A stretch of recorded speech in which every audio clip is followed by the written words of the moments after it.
sorunumuz var. Şveysariyadan geldiğiniz bilgileriniz. Onun şükür hakkında teklif oldu. Şükür doktor. Bazı şu bulmaktan kestim.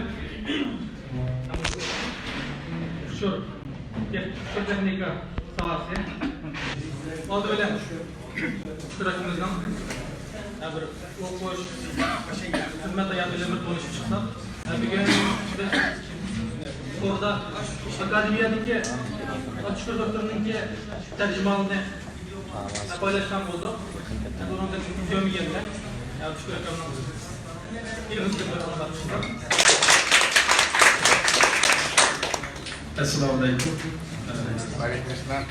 Ko'pchilik ko'p qarindoshlarimiz kelib qatnashadi deb o'ylayman. Xo'sh buldum. Benim ismim Abdüşkür Abdurşit. 70. yıl ben Kucağı'da doğulan. 88. yılı Cinayet Aşırı'nda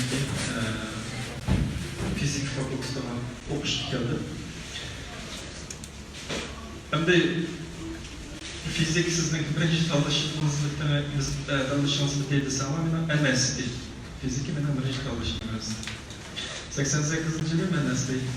Medisinada koymanlar üzerinde şu an sizinle bakın.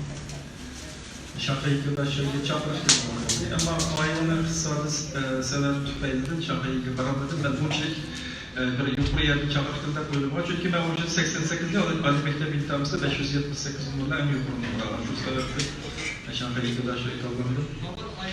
Ama aileler kısada yaşamamak için ikinci tanış, ikinci anlaşma fizik sapırdım. 5 yıl toluk kurs okudum, 3 yıl magisterlik okudum, şimdi anlaşıldı. 8 yıl şimdi anlaşıldı. Bunun içinde bir nesini tepetken kildim, yani ben Uygurca okudum.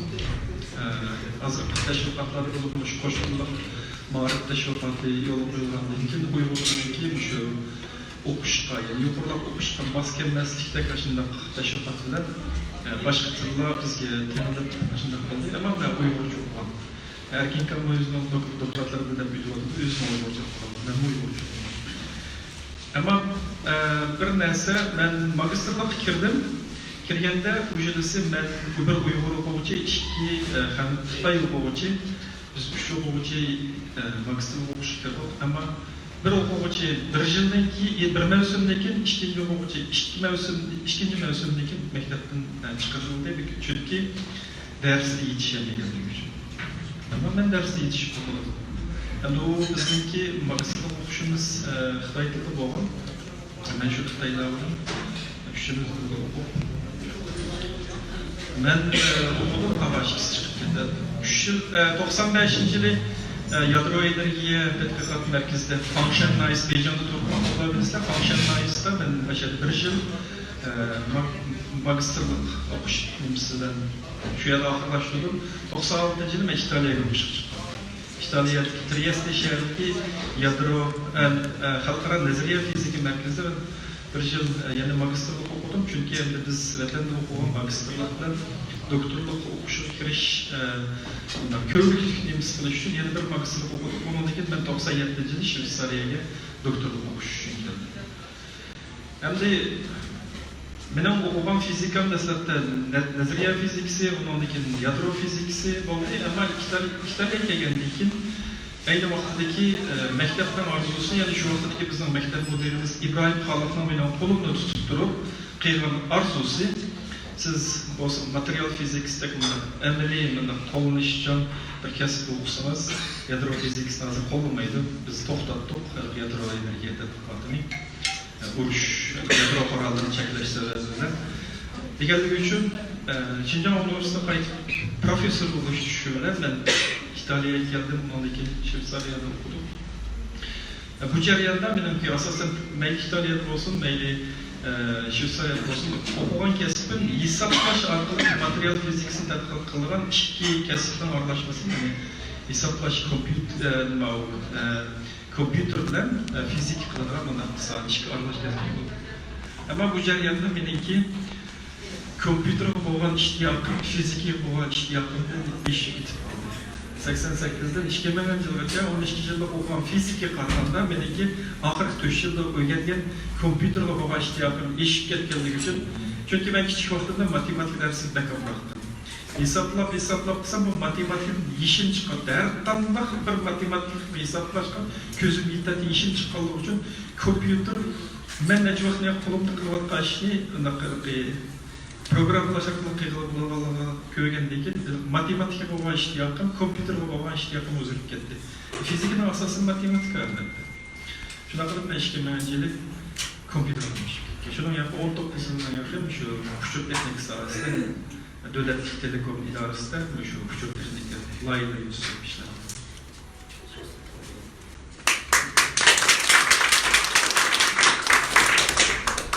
Rahmet. Açık komünike inşallah hayat bilen konuşup çıktık. Bu hayatına, hizmet hayatına ait bir hayat. Hem de biz şu Açık komünike şu olmamaktan başladık ki ama şu uçur teknikçilik yenilikler hakkında özgür tavsiye başka sadık bir yenilikler hakkında etkiler malumat geçtik.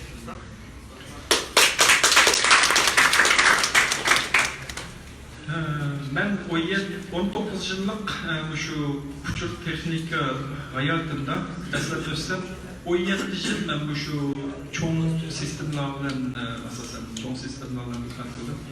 Çünkü bizdeki xaridalarımız federasiya tümür yolu, anandaki bu şu hükümetin qaysi ministerlikleri, şundaqla Şveysariyada banksarlık kurulgan şu devlet banklar ve halkaralık banklar. Asasen bizdeki xaridalarımız bu şular.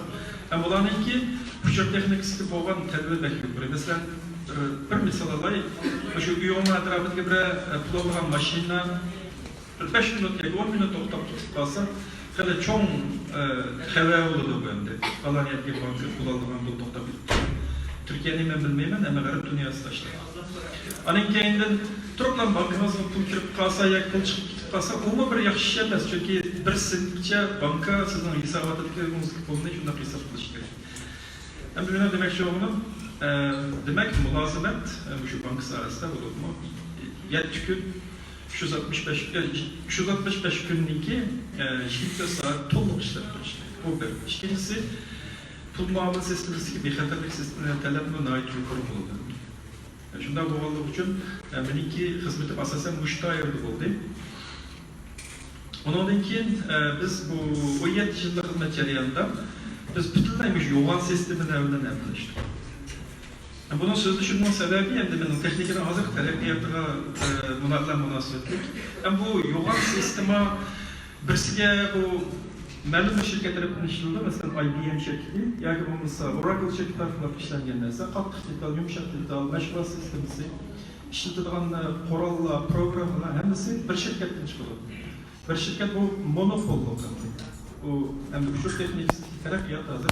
Demek monopollikdan yötkülüp köp sistemlaşkan bundan sahaya yüzünü oldu. Bu yüzünü şeyini yaptırıp çıkarttığı vakitte ciddi özgürlüklerine derhal reaksiya bildireleydigan hem okşamagan kurumlarını birbirine sertlese birbirine işleydigan alet getirişken. Demek burunqaylıqı statik jik özgürlük olmaydigan haletten hareketçan aletga yötkülüp oldu. Bu çok teknikisi lazım. Burunqadaki IBM'ninki yoki Oracle şirketleriniki qattiq detali hazır bazardan qoldi. O çünkü o qattiq detallar mesela AAX yoki Solaris degandek bunday mashg'ulot sistemlarni ishlaydi. Bu bazar nasıl shamaqallar uchun chiqarib tashlagan. Ondan keyin yeni bir narsa nima bo'lyapti deyapti. Biz sonliq ma'lumotlarning ko'payishi, biz nimalarni ko'rib turyapmiz, xabarlarni ko'rib turyapmiz. Mesela ben bu küçük sahasında hizmet başlamakta kompüterle adeta mimarxanda bo'ladi. Birisini uyga basib kompüterimde ichlasam bir xatimni ko'rib olsam bo'lamdi degan ish odatdagi ish. Endi hozir bugungi kunda nima bo'ladi desak, shu kompüterlar mimarxonaning ustidagi jozidan yanchqimizga kirdi. Burun bir film elish uchun bir maxsus kamerani ko'tarib berib, film oladigan yoki rasmga tortadigan biladiganlar kompüterga yetkazadi, bo'lmasa rasm tanlab turadi. Bugun nima bo'ladi desak, resim bir avqat olmadı mesela.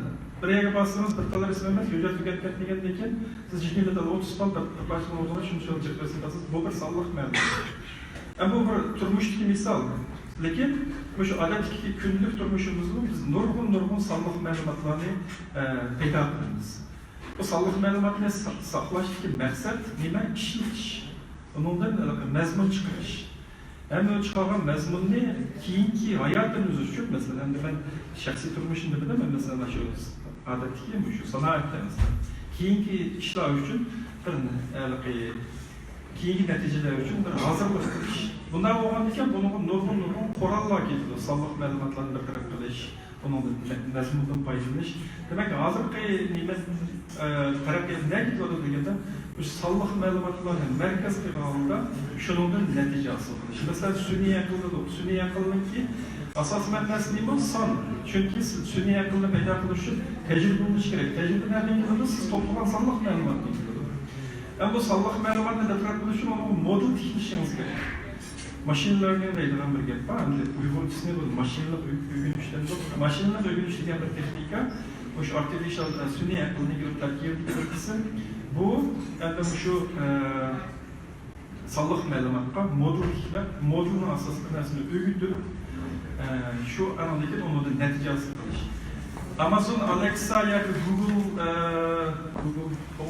Google Home yoki Microsoft Cortana degandek bir narsani ishlatib boqalar bormi? Masalan, Amazon Alexa va Alexa aytdiki, havo rayi qatorasidan ma'lumki desa, aytdik sizning havo rayingiz 25 gradus ekan, ish bo'lmasa Alexa bana aytdik kunlik kerak modusiniz, kunlikni kerak emas kerakligini boshlaydi. Bu bir oddiy bir proses. Siz oğlunuzdan bir sualni sorsanız, oğlunuz sizga javob bersa, bu tabiiy bir hodisa. Çünkü o bala sizning gapingizni anglab, qalbingizda buni analiz qilib, sizga asosida javob chiqaradi. Ama bir mashinangizdan bir normal narsa emas. Çünkü siz odamdek gap qilyapsiz. Bu sizga odamdek javob beradi. O'tirib nima? Sizning so'zlayotganingiz tekstga aylanadi. Tekstin anlayacağından ma'lum bir sizden sormak olan sualınızı düşünüp, sallağımlardan şunun cevabını tepip, anlayacağından onu edemden tılığa aylandırıp sizge cevap bulur. Bu ayrı bir mürekkep bir nesli. Şunun alt tarafta demek bu siz toplanan sallık ma'lumotlar, şu Amazon'dan mesela şu toplanan sallık ma'lumotlar asası şu muazzam işler çıkarıp, öğütüp, edemden yapılışını öğütüp sizge cevap baytırıyor. Mesela bu bir nesli. Ama yeni bir nesne hazır. Mesela kir yuyish mashinasini siz bugün talanib turib kir yuyish mashinasini siz boshqara olasiz. Demak, o'g'lim hozir ulinayotgan asboblar, mesela to'g'ri ulinayotgan asboblar kundan kun ko'payadi. Buni nima bilan to'g'ri kompyuter bilan qo'l telefon ulanadi. Endi bugungi kunda uyimizda televizor ulanadi, mesela yana bir narsa ulanadi. Bu bir normal bir taraqqiyot. Ama hozir bugun yuz berayotgan narsa nimasi? Har qanday bir asbob kelgusida to'g'ri bo'lindi. Masalan, dunyoda biz 8 milliard nüfus bo'lgan bo'lsa, 2017-yilda 8 milliard to'g'rilangan asboblar bo'lgan. Bugungi kunda 30 milliardlar bo'lgan bo'lishi mumkin. Chunki ko'rsam kun değişib turdi. Ana o'zi haydayotgan, o'zini haydalaydigan mashina deymiz. Bu bir to'g'rilangan sonliq ma'lumotni qabul qilib, darhol undan natija chiqaradigan bir narsa. Demak, hozir bir-biriga ulangan dünya deymiz. Hozir dünya bir asboblar mesela bir-biriga ulanadi. Bular nima asbobda sonliq ma'lumot hosil qildi? Nima qildi? Avvalgi sun'iyatlar sizga bir narsani chiqardi. Bu yerda demak internet nesillari degan bir yangi bir hukm chiqadi bu yerda. Internet ulangan nesiller degan bir hukm. Şeyi doğru tercih qilmoqman. Demak, mushu asboblar bizning hozir keyingi kelgusidan turadi. Ham buning ichida robotlar, mesela robot mashinalar o'zining ba'zi bir narsa o'rgangandan keyin shuni asosan bir narsa qilishmi mushu yo'lni chiqarmoqda. Demak, hozir taraqqiyot nega ketyapti desa, sonliq ma'lumotni bartaraf qilish, sonliq ma'lumot asosida yangi yakunlarni chiqarib, insoniyat uchun foydali ishlarni qilish. Yani bu ahısı kelgan vaqtda sanoatning 4-chi qadamining sanoat inqilobi degan yo'nalishga qarab. Ben uzak so'zlab ketdim, ama bu hali bir 5 minut, 10 minut yoki 20 soat so'zlab turgan tema emas, buni aytib, jiq tema. Mendan shunchalik qisqartay.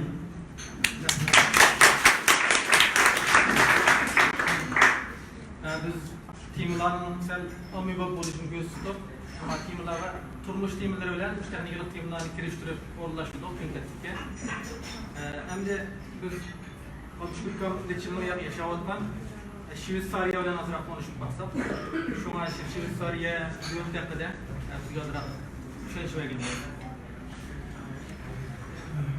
Shveysariya G'arbiy Yevropada yoki Markaziy Yevropaning o'rta qismida joylashgan Alp tog'larining orasida Shvetsiya emas, Skandinaviya emas, Germaniya bilan Italiyaning o'rtasidagi kichikgina bir davlat. Yer maydoni 41 ming kvadrat kilometr, ya'ni bizning vatanimizdagi yer maydonidagi 40 nechidan biri to'g'ri keladi. Ammo bu davlatda 26 o'lka bor. To'plamdagi yer. 26 o'lka Amerika Qo'shma Shtatlardaymiz, bizning shu federatsiya sistemasi. Bu 26 o'lkami o'zi oldida qonuni bor, o'zi ega bunday shtatlar. O devletning siyosiy qurilmasi odatda 3 qatlamga bo'lingan davlat, federal hukumat pul bilan diplomatiya, tashqi ishlar shular mas'ul. O'lka o'qitish, sog'lomlik, doktorxona deganga o'xshash temalar munosabatlik, andan keyin aholi ko'pchilikda deydigan bir gap bor bizda, ijtimoiy rayon deymizmi, bizning vatanimizda. U masalan tozalik, yo'l yasash, shunday ishlar degan. Demak, 26 o'lkaningki 26 xil o'qitish sistemasi bor. Bir o'lkani endi bir o'lkaga ko'chib borsangiz, balki o'qiydigan dars kitob o'qishmasligi mumkin. Andan keyin bu davlatda prezident yo'q. Bu davlatning sistemasida parlament demokratik, ya'ni yuqori parlament, to'van parlament deydi. To'van parlament deganda 200 a'zosi bor. Bu 200 a'zo shu nopusning jiq ozliq qarab turib tanlandi. Masalan, kanton Zürichningki 46 a'zosi bo'lgan bo'lsa, Abdunzel degan bir o'lka bor, uning birda parlament a'zosi bo'ladi. Endi 26 o'lkaningki 20si butun o'lka, 6si yarim o'lka bo'lganligi uchun 23 butun o'lka deymiz. Bundan bo'lishi tarixiy sababdan bak urushib ketganligi uchun bo'liblam o'zini boshqalar yeri uzib ketgan. Shundan bo'lgancha bu o'lkaning har bir o'lkaning 3 ishchidan vakili bo'lsa 46 vakili bo'lsa 246 adam parlamentniki ular hukumat tashkil qiladi. Hukumat emas, cho'ng parlament tashkil qilgan bo'lsa bu 246 adam Amerikadan 7 ministerlikning ministrini belgilaydi. 7 ministerlikning ichidan anadagi simbol xarakterli sifatida yilda birsi aylanib turib davlatning prezidenti bo'ldi, birsi ba'zi qizil yelanmasga chiqariladi. Shunga Shveysariyaning prezidenti kim bo'lsa bilmasam, hech qisi yo'q, chunki prezident yo'q bo'ladi. Endi unda bo'lsa huquq kimda degan gap bo'ldi, huquq xalqda. Nima ish xalqda deganda masalan bir misol olay. Endi bu misol deya to'g'ri kelmaydi. Anqarada Istanbuldan oraliqqa bir temir yo'l yasamoqchi, temir yo'lni yasab bo'ldi, endi yasaladi deb turaylik. Bu bir nayt cho'ng bir qurilish, necha milliard pul ketadi. Bu davlatning cho'ng qurilish bo'lganligi uchun qatnash ministri qo'pqilab men bunday qurilish yasayman deyolmaydi. Chunki uni iqtisod ministri pulni berish kerak. Bu qarorni kim chiqardi? Xalq chiqardi. Xalqning oldiga qo'ydi, rayonini chiqardi, pagamniga xalq qo'shilib 26 o'lkaningki 20 ko'pragi, andan xalqninki 20 ko'pragi qo'shilib qurilishni qiladi, bo'lmasa qilmaydi. Agar xalqning 20 qo'shilib o'lkaning 20 chiqig'i ovoz bermagan bo'lsa, qurilishni qilmaydi. Demak, ayanda faqatla ministerlar yoki prezident xapolmay ma'noviy ma'qul deb qo'yilgan, chunki bu bak muhim desimo haq uning qarshi ovoz bergan misollar nurg'un. Demak, hukumatning qo'li bog'liq, xalq qo'shilmasi ichishni qilmaydi. Endi Uyg'urlarga kelgan vaqtda Shveysariyaga Uyg'urlarning ko'chib kelish tarixi shu Pokistonga o'qishga chiqqan bolalar bilishi mumkin. Ikki diplomatimiz bu Uyg'ur o'quvchilarga yordam qilganligi uchun, ularni qaytarib ketish xavfi bo'lib qolganligi uchun ular elchixonadan yenib chiqib Shveysariyaga panohlik tilab ketgan 89-yilda hatırlaşmışsa.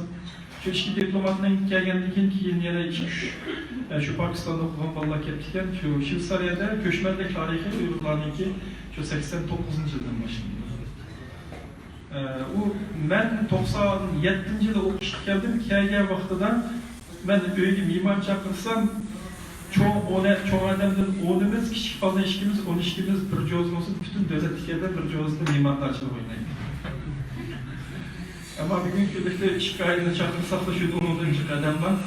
Hem de siz onunla ilgili şu Erkın Yollar bilen gelip adı Şılsar'a cemi 24 ayetteki uygulama var.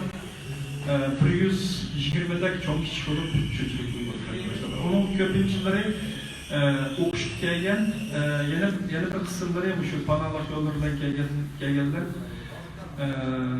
Hem de Şevsariya'daki okutu sistemisi yaxşı boğalığı için hem de uygulamayız. Ballarda okutu kuradı da alınmak istediğini tutup çoğu yerlerde hizmet kalabalıktı. Bombasa asasen uygulanan balları okutman balları mektepte yaxşı okudu.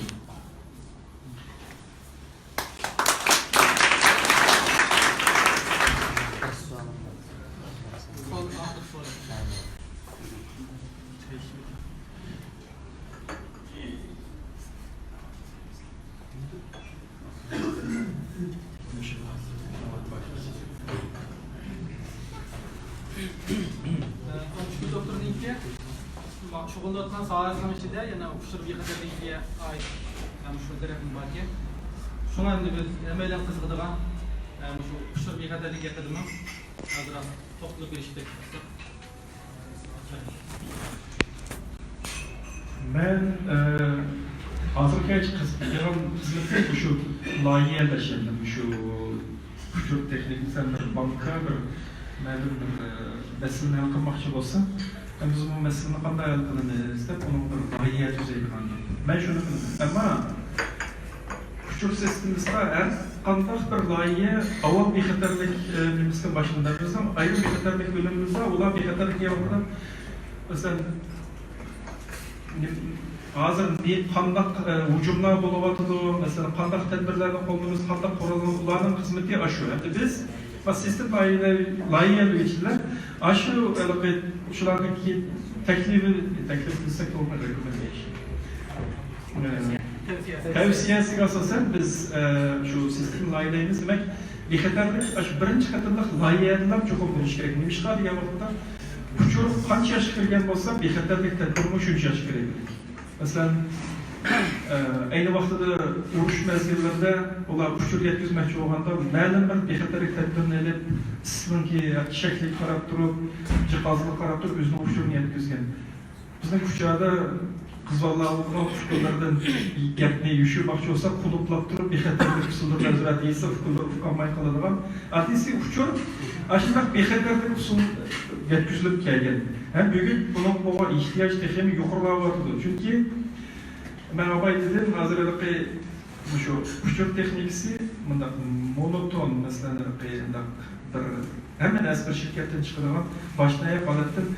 Köplegen şirketlerinin köplegen tekniklerini bir koraştırıcı şartlık olan için bizde bombası bir yerden bexatarlik uçur çıkardı. Çünkü o işler çıkarılmamız edemden.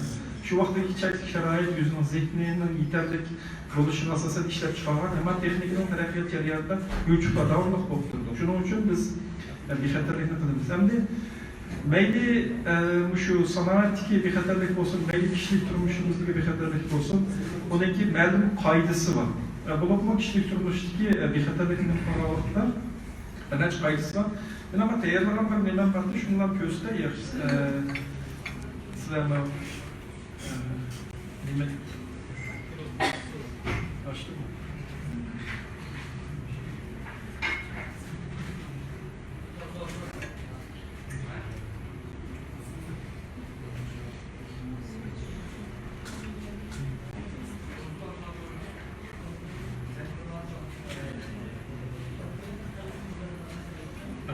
Ben bunu göstereyim.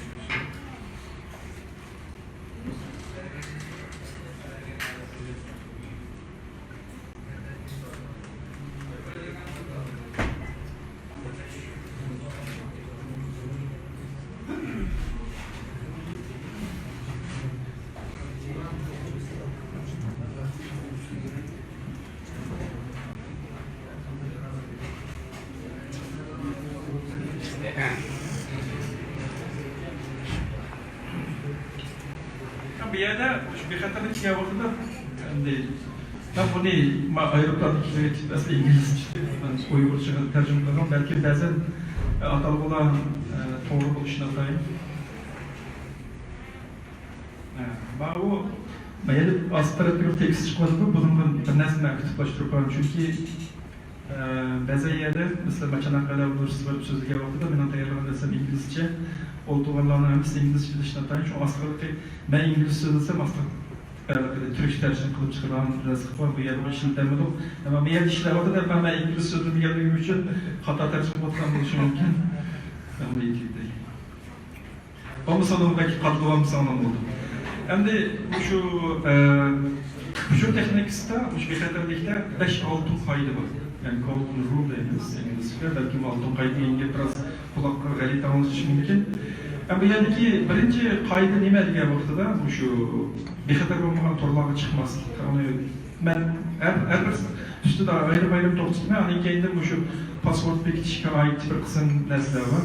Çokum pasport bekitiş gerek diye Ondan bu şu sistemlerini patlat yığınlap duruş, e-mail'de biz mesela el-xat ne işlerken vaxtıda mesela dikkat kılgan nesneler. Ondan bir kısım kovulmuşlar duruyor.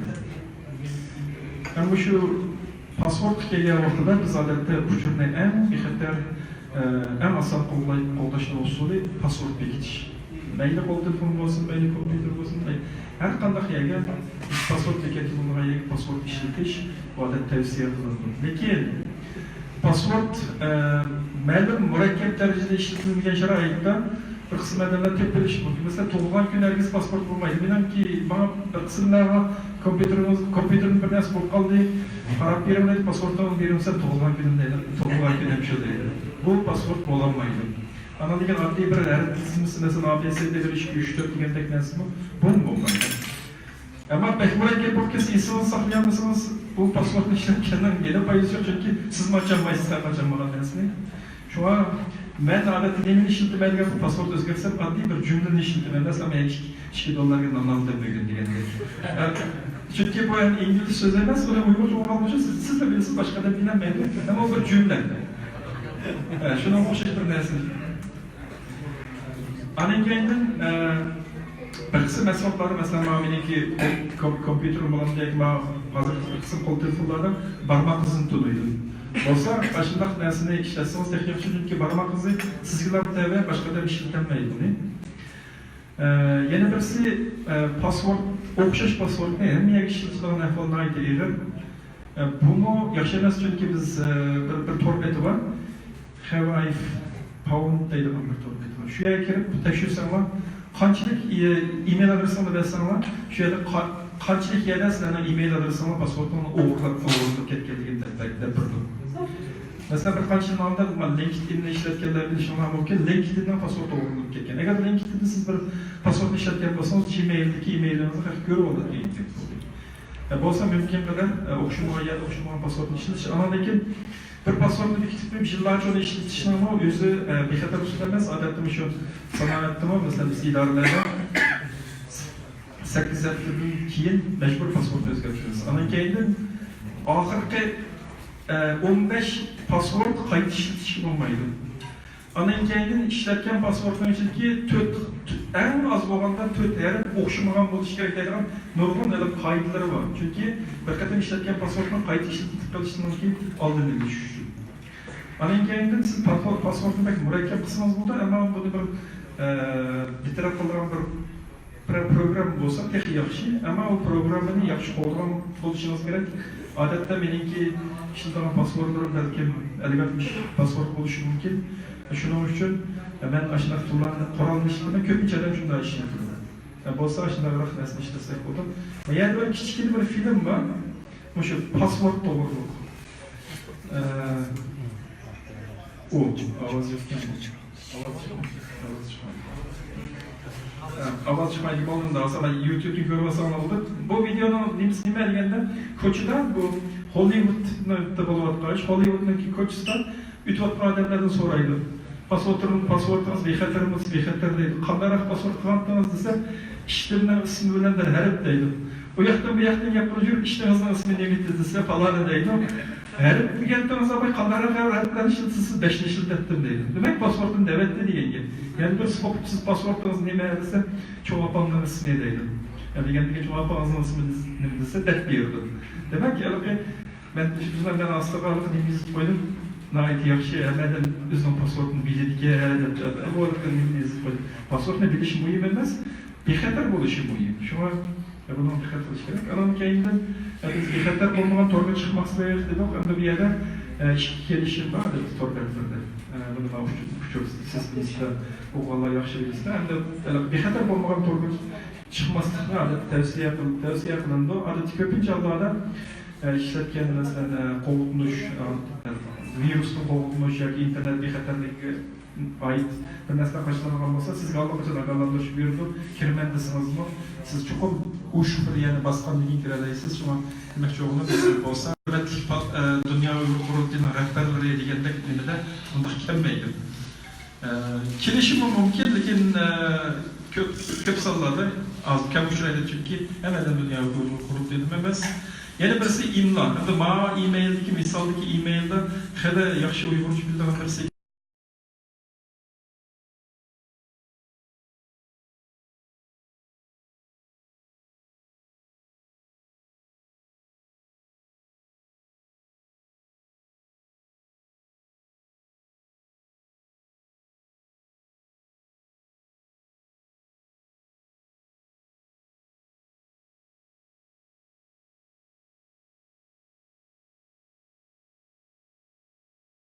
degan narsadan anlaymiz biz.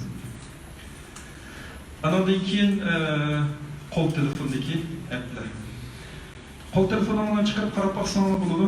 Ba'zilaringizda cho'qim 200 dek app bor, ba'zilaringizda balkim sal dek qilsangiz 40 dakika bo'lishi mumkin. Endi qo'l telefoni alaydigan shu app. Bizning idarada uchurda aloqalashgan bir Microsoft Teams degan bir programımız var. Uchuraversak ovoz qoldirsak yoki bir narsa qilsak hamma shuni ishlatamiz. Hatto ba'zida telefon qilishni ishlatamiz. To'g'ri yaxshi bo'lmagan yerda ovoz anglamagandan keyin men uni deyman, qo'l telefonni ochsam, soltirab to'vantirib bir telefondan bir qo'shib chiqdilar va telefon qilish deydigan. Ashtondan qilsam yaxshi ishlaymiz deydi. Demak, telefon qilish qo'shib chiqdilar va nima qiladi hozir. Qo'l telefondagi asosiy narsamiz ustidagi applar. Bankka shuni bilan kiramiz, aeroplan bilan shuni bilan olamiz. Nurg'un qulayliklar keltirib o'tdi. Köpünçüleri ciddi bir organdan çıkan app olsun, yeni mutlak köp kısmı şahsi bekalı koyup koygan applar. Bir adam ataytan programda bekalı koyup koygan diken çok onun hikayemiş. Şu an appni işletken vaxtida qarab, şununki hakikaten sizge paydası var yo'qligini so'zimda agar bir qator naqshni qarab bo'lsa ishni qilib yuribdi. Masalan men bir yerga borsam, masalan Turkiya havo yo'llarining hayotini qochirgan bo'lsam deydi. Bilet nega bo'lib aytgan qaytib ketganligini darhol yuribdim chunki men ikkinchi qatim Turkiya havo yo'llari bo'lib turishim balki bir ajindan ichida. To'g'rimi? Bu bekor appni ustida turishni hojati yo'q. Turkiya havo yo'llarining appsi balki bexatar bo'lishi mumkin, lekin o'shiqcha app. Yani başarılı şu an jüri. Ama yani bir misal koydum. Altı saatin üzerinden Android telefonu işittim. Şu Android'de bir misal aldım. Bir nesi var bir yerde. Bir nesi şu app'ninki ruhsatnamesi. Mesela bir diğer vaxtda mikrofon var, kamerası var, telefon kılıçlıkları var, sizin diskinizin kiriştirilmesi var. Bu bir munçin nesne var o app'lerinki. Mesela siz app'ke hem nesne kıldısınız, belki sizin mikrofonun bir nesne tanışışı mümkün, ya ki kameradan paylaşıp resim atışı mümkün. Çıkılıp ihtimallık çok. Şunun için olsa, eğer şu app'ninki şunun bir ihtiyacı olmasa, bulunma şu telefon defteri, kamera, disk bir kireç, anandaki şu mikrofonu karıştırgendeki kıtlarını üçüncü. Anandaki birisi mağrursa kontrol atkan ormanız. Men bir necha misolni keltirib, qaysi appda mening telefonimda masalan qaysi ruxsatnoma, qaysi nomi deb. Buni bir qarab qo'ysangiz bo'ladi. Endi ikkinchi yaxshi bir tanishki, bexatarlik uchun turni avtomatik deb qilish. Men bir misol app qo'ydim, Capscanner degan bir app bor. Uni rasmini tassangiz, vücudingizni PDF ga aylantirib, bir dokument tutuyordu. Onu saklaşma mətlik bir evetsiniz mi buludu. Ama bu etniki 20 nemikazlı katfetin işletkenlikin Bikalov nuskası, pulluk nuskası özgürlük balken okutmayıklarından onun aylık bunu ödep şöyle yürüdükensiniz. Şuna bunu Kaspersky yapağındaki Google'ın Play Store'un ele tuttu. Anadaki bu biz Xitay'ninki Apple'gana ait sezgür ve bir neçe torpaklarını izlenip şu bulunma herbi sistemimizde kaysi app'lerini telefon kaçırılmasını tavsiye kılan arkanç torpakları var ki şu yerden şu bir neçe türlük app'lerini koyuyor. Mesela WeChat okşaş, Kilin Master'daydı Android işleyden programı var. Bunlar Bikalov programılar ama bunlar şu sanki küçüğümüzde oğurlaydı. Şu küçük kızılık adamı yetkizdiğin şikillik olur. Hem de bir yerinde telefonda olsun, mail kompüterde olsun uçurunu saklanan kensiz demek onun kıymeti var. Bazen nesler üçlük kesi bulmaydı. Mesela bir nesnek pul töleyen tam usulü düştürüp koysanız ki yeni bir çatak çıksa onun ki nimisi olsa, garantisi olsa demek tamamlamıştır nasıl kılamayız. Adli bir misal edelim. Hem de durmuşlar münasebetlik. Demek saklanan kensiz onun kıymeti var. Kıymeti var nesini çok zapaslaş gerek. Zapaslı özünüzdeki mesela ikinci bir kompütür olsa zapaslısınız. Burada yaki olması bir kişi gerek olsa USB mimeden birinin sebeplen zapaslısınız. Yaki yuvarlak diskini zapaslan. Ama başka usullar var. Mesela Nasbox deyilgan bir nesne var. Tordu turgan diska. Öyümüzü turdu sırtı çıkmaydı. Eğer sırtı çıkamadıysanız tekrar buldu ama onun bir xəttər uçaqda kol bilen meşgul kılışını saklandırı oldu. Anadaki yeni birisi bulut texnikisi mesela iCloud nemeden bildi. iCloud bir xəttər emesteydi ben gep var ama onu bir xəttər kılıbını saklandı. Mesela zipten bir niyasa pasportun bir belgilep iCloud saklasanız oluyor burada. İşletken vaxtıda biz onun pasportlar yiyişip gene kayıtını işleterleyiz. Mesela ballarımızın resimleri, pasportun kopyaları edecek nesneler. Hem de bu zapaslaş diyen bu sanayide çoğu bir tema. Her kandak bir uçuk sistemini ne kullanırken backup, zapaslaş diyen nesneyi çok oynaş gerek çünkü sistemde çatak çıksa onu eslik yaptırılan nesne başka nesne yok. Anadolu sistemi diye yanaş. Yakında 8. ayın 31 tek crunch diyen torbetiden şu Xitay hükümetindeki iPhone'daki bir xəttərlik uçkudun payında bu uygulanan uçurma uygulanan kontrol qıqalıq doğumlu xəbər çıxdı. Bu bir yeni xəbər eməsken, aslında 2. ayda Google'dan bunu bilip Apple'a almış şirketiyle tavsiye qilib, o sistemi uçkunu itidiğin bir nəsini çıxırıb, onu etkenki aslında bu xəbər hem yeni çıxıyor. Hem de bu nemi düşündürdüğü ortada her kandak bir sistem, her kandak bir app olsun, onun ki bugünü bulması elsi ama bir uçku çıkıp durdu. Hem de bu uçkunu yetiştiren bu şirketler bu uçkunu yamaydıran sistem yamaklarını çıkıp durdu. Mesela Windows'un bir işletmeyi kompüterinizde hiç bakın update kılıp diyen gibi atılıp çıkıyor eğer otomatik kılmadan olsun. Demek bu nime diye ortada aşındak bir xəttərlik tedbirleri. Benzer bir kısımları iqtidarına şu üçün programına köpekçiler security təchizleydi, bir xəttərlik yamaklarıydı. Ama bolsa sisteminizde otomatik bir şınav nesneme update koymanız yaxşı, aşındak avarçılıklarını saklanır oldu. Ama bunun kadar uçur sistemimizde %100 bir xəttər nimi yok. Hatta şu sanatta şunun tədbir edilen sistemler uçur oldu, Allah uçurdu. Şəxsilər bu işlədir. Ama lakin bu şu 5-6 payınınki bolsa hemisi qırayıqsaq, olmağanda 3-4 qırayıqsaq bir xəttər alda bir uçur sistemimizden paylanılığında qırayına. Ama kuşum çıxılan nəsə bir sen kredit kartda, biz hazır kredit kartımı olmuş şu xısatını, ayına xısat baş kuruşda bir başaqırıq olğan bir nəsə. Çünkü kredit kartlar mı yani patlat gitti. Hemen biz kredit kartı işletmemiz. Lakin kredit kartında var. Bir xəttər işletmesi, oğlunu tutaq var. Bu mu xısadı ziyadını kaptırmıştırdı. Şunda boğanlığımız için şu kredit kartlarını işletken vaxtıda bolsa onu torun saxlamay. Hakikaten avarçılık olsun işletken vaxtıda ayırmaymış. Güzel işletsin. Onundaki Wi-Fi Bu Wi-Fi mu şu bir xatarlik, uçur bir xatarligi, bu şahsinin uçur bir xatarligi yapılır. Wi-Fi'nin ait köplük filmlerden mesela çünkü mesela Starbucks kırsanız ya olmasa da buraya çok shopping center kırsanız, mall center'dan yer kırsanız Wi-Fi'leri uçuk, bir kala Wi-Fi vakit etmeye değiştirdiniz. Ama hem biz bir xatarlık için yapmayın. En bir xatar kol telefonu için falan nesli bu diyordu. Yanılan şaşır. Sizin telefonunki doğru bu bir xatar oldu. Eğer Wi-Fi işletseniz onun bu bir xatar müsaade kullanma Wi-Fi işletseniz buldu. Benim kompüterimde VPN denilen bir ders var. Yani görünmeyken. Ben kadar Wi-Fi olsun ulaşırım ama VPN bilen üyelik doğru bulup öynün doğrudan anlamına gelebilir. Çünkü VPN bile de sizden üyümüzde otursa bir xatar kanal yasaydı, şu kanallarla öynün doğru götürüp ve öynün doğru çıkmaya çünkü öynün doğru bilen şey bir xatar. Benim o bütün sistemimizde işleri alana yaşayabiliyordum. VPN hem de her kadar idare sırtın doğru gidersiniz, sırtın idarına doğru gidersiniz bu VPN'siz kayıtlı olmayı. Benim uçurduğum teknik stolunda söyleyelim üçüncülük çıkar sözler saldım.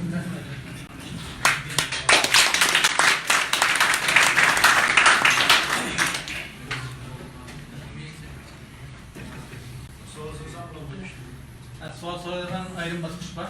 Yani avazımızın kontekst türüsü. Zaten hazırki teamimiz de müteğen teamimiz.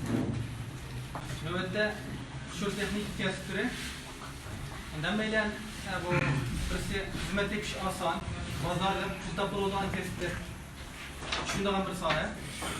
Şunu için hem de bununla bazılar yani şu Abişkür Doktor'daki bununla kızıklık şoğullansa yeni bazılar da bu arada tutaplı olan acillik sıkpanı oyla Musa Kürüdü. Biz bilimiz ma uzatıldın ki Üsküdar'ın yüzügendeki projektinde oturup koydu şu soru teknikisi, gökyüzü teknikisi diğerine kısa müddet yumuşak kılıp şunda ait kolay tutaplı olduğundan şunda seviye hazırlı olduğu der. Çok teşekkür ederim bu neyse. Şunun için hem de bu bizim yaşlarımızdan işi de şu soru teknik sahasında hazır hem de bazarlık bulutman kesitler kayısı ondan tutaplı olduğundan kesitler kayısı muştan boğan kızgış kişide boylayımız. Şu halde bu sahada Abişkür Doktor hazır ki bazarlık kesitler de hazır toplu tegim olsa.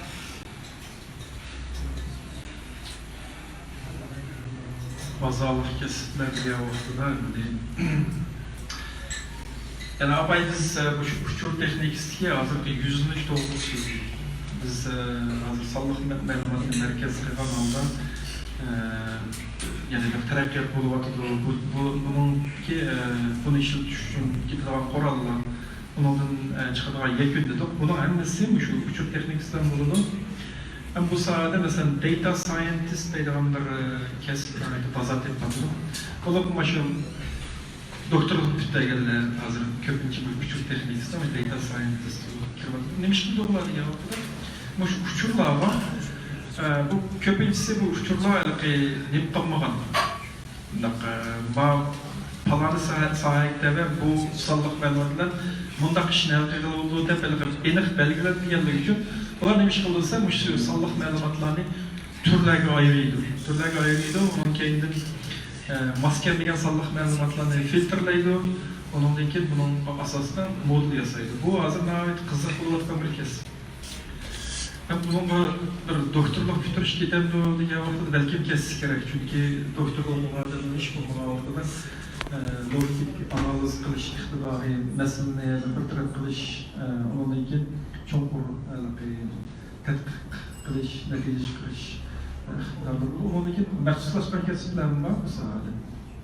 Bu bir. Onun için ikincisi şu sünni akıl sahasında nurgun yenilikler çıkıyordu da ben maşinini misal ettim. Bu maşini fakat nayda alsan da mevcut, ya ki olmasa bozma teknikleri o derecede yukarı emezsiniz. Bütünler yıllık yüzeyini yalaydı alıp yetmedi. Ama 5G bazara çıksa, tor tekniğini tizlese, onun ki teknikini tarif edip şunu olmazsa kolu da devam ediyor ama o tek onu bağımlı. Bu sırada qiladigan narsalar ko'p. 3-4 qatında sanayetken qılavdımı, mesela cık neslerini optimatlaştırışını gibi buldu. Cık işler bazardan çıkıdı degen bilen texmi köp iş şunun da cık boğan ben hazır statistik tazı isim yok. Şu sanatlaşken devletlerdeki qanchalik ishni o'tib chiqib sanat inqilobi qanchalik ishniki bozordan chiqadiganligi qanchalik odamniki yangi ish kirdiganligini statistik qilgankan ish kirdiganlarning soni ishdan chiqadiganlarning soni ko'p. Chunki uni shu sistemlarni barpo qilish, uni programmalash, shu xil iqtidorga kelish uchun yana nurg'un iqtidorli qadamlar qilish kerak. Anan keyindan Abay bizde de monoton halatdan hazır bir dinamik halatga o'tib deymiz. Masalan biz bir sistem yo'chiqini itish uchun o'sha banknikida yilda 2 qatim 4 soatni vaqt olamiz. Shu 4 soatning ichida shu sistemlarni itib, onun sistem yo'chiqlarini qilib yana nusxani ko'tarib 4 soatning ichida yana ishlaydigan holatga kelish kerak. Ammo zapas bir sistemasi bor. Chunki mulozimat o'lib qolmaslik, to'xtab qolmaslik uchun biz uni yo'tlaymiz, yo'tkab mana qilib qo'ygandan keyin mana asli holatga keltirib qo'yib, undan keyin qolganini qilamiz. Yilda 2 qatim o'zgartish yapamiz. Hozir ba'zi yerlarda ashunday sistemlarni kunda 20 qatim o'zgartish yapamiz. Bu nimaga bordi degan vaqtda shu avtomatlashtirish, shu o'zgartish jarayonini avtomatlashtirish. Ya'ni siz bir yangi bir nusxani programmaladingiz, programmani bir sinov muhitida sinov qildingiz, sinovdan o'tsa, butun shartlar uyg'un bo'lsa, ya'ni aktiv ishlayotgan sistema qilish buni butunlay avtomatlashtirib bo'ladi. Yangi nima ketadi deganda, shu avtomatlashtirish texnikasi, programma tuzash, andan keyin shu butun sistemaniki boshdan oxir muqim ishlashga kafolat qilish. Bu demak, bu bir yeni bir soat bo'ladi, bu bir qiziq sistema, ya'ni programma tuzash, avtomatlashtirish. Andan keyin avayliqi bir-biriga ulangan asboblardir. Bu soatni yeni soat bo'lganligi uchun bundan ayt qiziqarli narsalar bor. Bu soatga diqqat qilish kerak. Andan keyin oxirida aytganim bulut texnikasi deydigan bir nim texnik var. Bugün kunlikda biz nima ish qilamiz deganda, avval bir data center. Hisoblash markazidan bir uyni, bexatar bo'lgan bir uyni, o'tdan qo'g'inoladigan, suvdan qo'g'inoladigan, yetarishni qo'g'inoladigan bir uyni barpo qilish kerak. Undan keyin uni butun to'rlashtirish kerak, elektr sistemini tuzak, andan keyin kompyuterga kiradi. Uni saqlash kerak. Demak, bu bir kuchur sistemasini qurib chiqish uchun nurg'un mablag' ketadi bu yerda. Birsiga uy, undan keyin mashina saqlash, undan keyin to'r bir narsalarni qilgandan keyin, undan keyin ustiga boshqa sistemasini tashlab, undan keyin qo'llangan narsani tashlaysiz.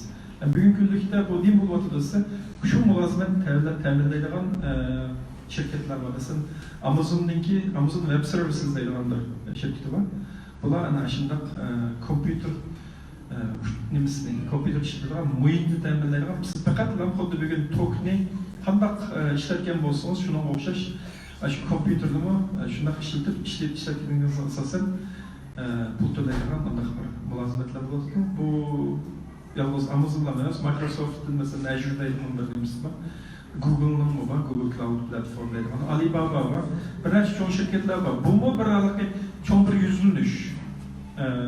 Ko'pincha shirkatlar hozir Turkiyada olsam o'ziniki hisoblash markazini yo'q qilib, Equinix degan bir shirkat bor, ularning ijaralib, kompyuterni ijaralab shunday ish qilamish. Bu bir o'tirib bosqich. Ammo oxirgi bosqich nima deganda, mana shunday qilib bulut mulozimatini ishlatish, bundan keyin cho'ng bir tiyim buldu. Eğer müşteri qiziqsanlar, bu mu anaqa ishlik xizmatdan qilib var. Hem ishlik bir narsani ishlik degan vaqtida ishlik natija qozonib bo'lgan bir soat. Bo'lsa mush soatni mo diqqat qilib qo'ysanlar. Endi programma tuzashlar haqida adram. Birinchi qaysilarni o'rgansa, shu ozod bo'ldi degandek. Endi uningga bir o'lchamlik bir javob yo'q. Masalan, biz Köpinçe Allah'da mesela Python'u işlettik mu şu Unix sistemsi kelgen vaqtida çünkü Unix emas, men xato gap qildim. Hozir Python hech qanday bir mashg'ulot sistemasidan tanlamaydi. Mesela Windows'ni ishlatganda PowerShell'ni ishlatadi, Unix'ni ishlatganda Bashshell'ni ishlatadi. Ammo bir-birininki nimasi bir tushmaydi. Mesela siz PowerShell'ni qilib Linux muhitida qilsangiz, PowerShell'ninki qo'llaydigan bir muhit bo'lmasa, bevosita ishlatilib bo'lmaganligi uchun Python ko'proq shu sohada ishlatildi.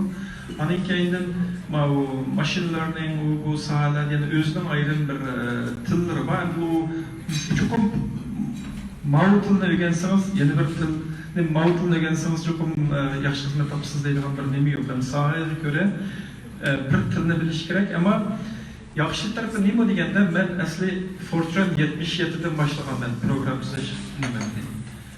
Ammo men bir yarım saatdan keyin shellni program tuzadigan bo'ldim, chunki men Fortran chunki uningki nimasi grammatikali qurilmasi asosan o'xshaydi tillarning bir-biriga.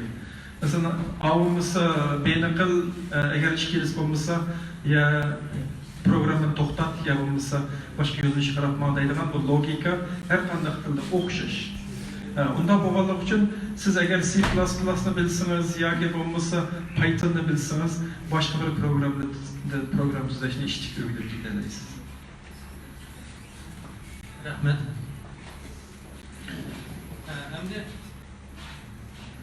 shunda Yevropa, Amerikadagi shunda fursatga erishish uchun u yerga chiqish imkoniyati bo'lmagan bolalar chiqadi. Biz qo'ydirib degandek imkoniyatga nimalarga sadis bo'lmaganligidan ko'pincha qarindoshlarimiz ham chiqolmaydi. Shunday sharoitda ham shu Yevropa, Amerikadagi ham shu sohadagi bizning qarindoshlarimiz bilan birlashib, ular oyoq tarafdan ham shular turlarni olsa, Turkiyaning ichida bu sohada bizning tarbiylangan guruhlarimiz shu turlarni elib ishlash imkoniyati qancha? Endi bir zamanlarda bizning idorada offshoring project deyilganda bir gap chiqqan. Bu demakchi o'g'limiz shu ma'lum bir ishni shu davlatning o'zida qilmay, tanlarga a'zo bo'lgan bir boshqa davlatga bir qildirish deydigan bir yangi bir modusuz bo'lgan. Hatto ba'zan idoralarda odamlarni qisqartirib o'tib, ishni shu Hindistonda qildirgan bir ish chiqqan. Bir mezgil qildik. Masalan, bizningki bir xaridorimiz bordi Germaniyada. O xaridorning ishini biz injenerlik ishini biz qildik. Ammo shu sistemdagi muqim menib turgan ishini Hindistondan qildik. Ular Hindistondan chataq chiqsa, bizga telefon qildi, bizni kecha kombox so'zlab qo'ydi, so'z qutisiga. Sizni onlaymiz, 3 qatam onlaymiz dedi, hindiniki ingliz tushunishadi. Anlap şundan düşünüp, onun söz kısmı gap kaldırıp koymuş, bu keçidanlar elsiz cevap kıldı. Aşında kadar bir meseleler kılıç şu vakit gidetti. Ki bu bomba değil. Bu mukamlıkını emez, mukamsızlıkını keltirip çıkar. Gerçi ola pul kazanılan azrak pulunu saklap koyan bilen, saklap koyan pulunu mukamsızlıktan kelip çıkan ziyan toluklayanmaya kaldı. Şundan bu iş mağlup bulup, hemisi yine o işlerini yana qaytırıp geldi devletine çekiyor. Onun için nearshoring deyin gap çıktı. Demek ki olma şu devletine yakın etrafındaki bir Şarkı Avrupa'ya yötkili. Slovakiya mesela diye yerlerge. Ma'lum şirketler kazanılan basımı köpek şirketler kazanamadı. Demek ahir nima oldu diye vaqtida sırtqı bir devletke çıkıp şu hamkorlashib bir ishni qilish ishi amalga oshmadi. Ama lekin bugungi kunda yana bir qism ishlar yuz beryapti. Masalan, shu bo'lib programmalaydigan iqtidor jiq bo'lmagandan keyin shu sirtlarga masalan ma'lum sohadagi narsani qanday narsa ekanligini deb qilsa programmalab beradigan bir ishlar chiqyapti, ammo u bir umumyuzlik hodisa emas. Shunga ehtimollikning qanchalik yuqori ekanligini men bilmayman. Ham buning uchun endi agar ehtimollik bo'lgandimi, mesela biz bir çoğu şirket bo'lgan bo'lsak, o'zimizga o'xshash cho'ng shirkat bo'lmasa, masalan kichikroq bir shirkatni izlaymiz. Endi uning ishonchlik darajasiga ma'lum darajada kafolatli bo'lishi kerak. Hem de hazır bu Uygur yaşları mesela Türkiye'de bir toplumda aşındak bir grup teşkilatlar işleş için məlum bir inovatifleş basmış gidiyor. Bunun belki bir mezgili vakit gidiş gerek. Şu an hazır ben bu sualga derhal mandak kalıp sana bunu degen cevabını veremeyim. Hem ihtimallığını yok mu demeyim.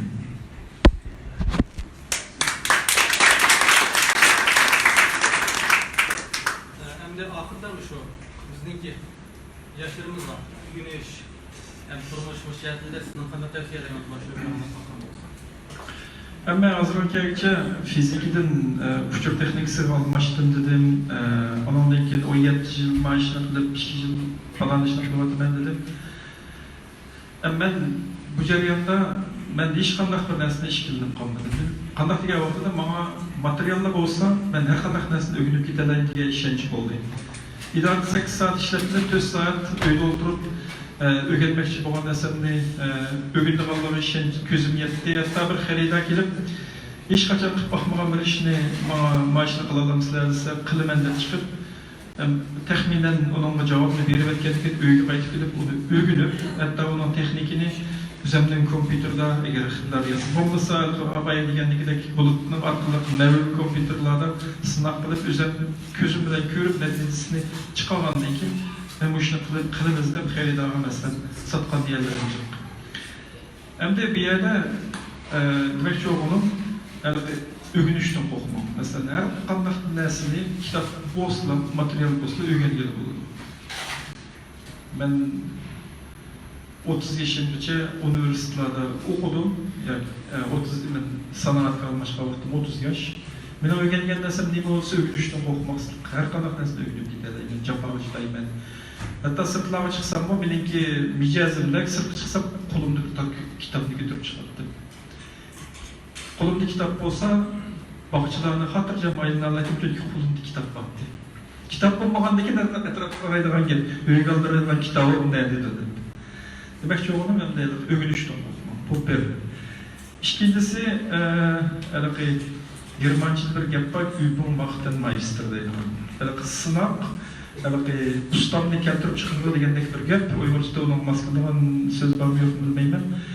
Ama bu uçur teknikiste işlege adamga sınak mı bek mühim. Madem biz bu uçur teknikiste işleydiği alan kompüterde bir tal Mac yoki Windows başlanan bilen 5-6 tal az olan 5-6 tal mevhum kompüter oldu. Nime kılgan neyse o desem, şuna kadar sınak kılgan vaqtda 2-3 tal mevhum kompüterini qo'zg'atib tutma. Aşırı qilmoqchi bo'lgan ishni sınak qilgan. Shunga uçur texnikasi ishlayotganda sınak qilishni unutib qolganlar. Qanday narsa o'rganganlar sınak qilganlar. Sınak qilmagan narsa amaliy bilimga aylanmaydi. Men kitob o'qigan bilan bu amaliy bilimga aylanmaydi. Shunga mening tavsiyalarim bo'lsa, bu shunday qilsa güçlü gerek bir kompüter yine oldu olsun, öğrengen narsalarni sınav qilib turaman.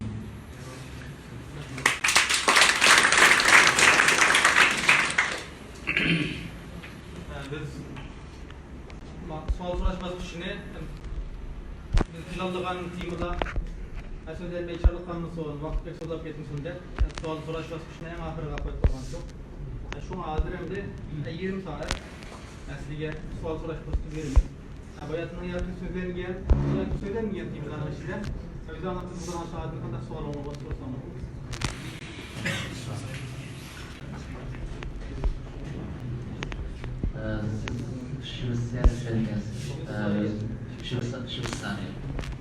Özgürlüğe yakın uygulamaya bular geldi. Mektep okuyanlar, üniversitede okuyanlar, okuyanlar, bularınki ko'pinchilari qaysi sahada ijtimoiy tarbiyalanma yoki qaysi sahada o'qiyotgan undan keyin xato bilmasam Yevropa Uyg'ur akademiyasi raisi va Yevropadagi Uyg'urlar qaysi bo'limlarda qaysi sahalarda ko'proq yetishyapti. Undan keyin siz hozir Uyghur için, Uyg'urlar için en faydalı ve Uyg'urlar en ehtiyojli bo'lgan bölümler ve sahada qaysi bunun qanday javob berasiz, qanday qaraysiz?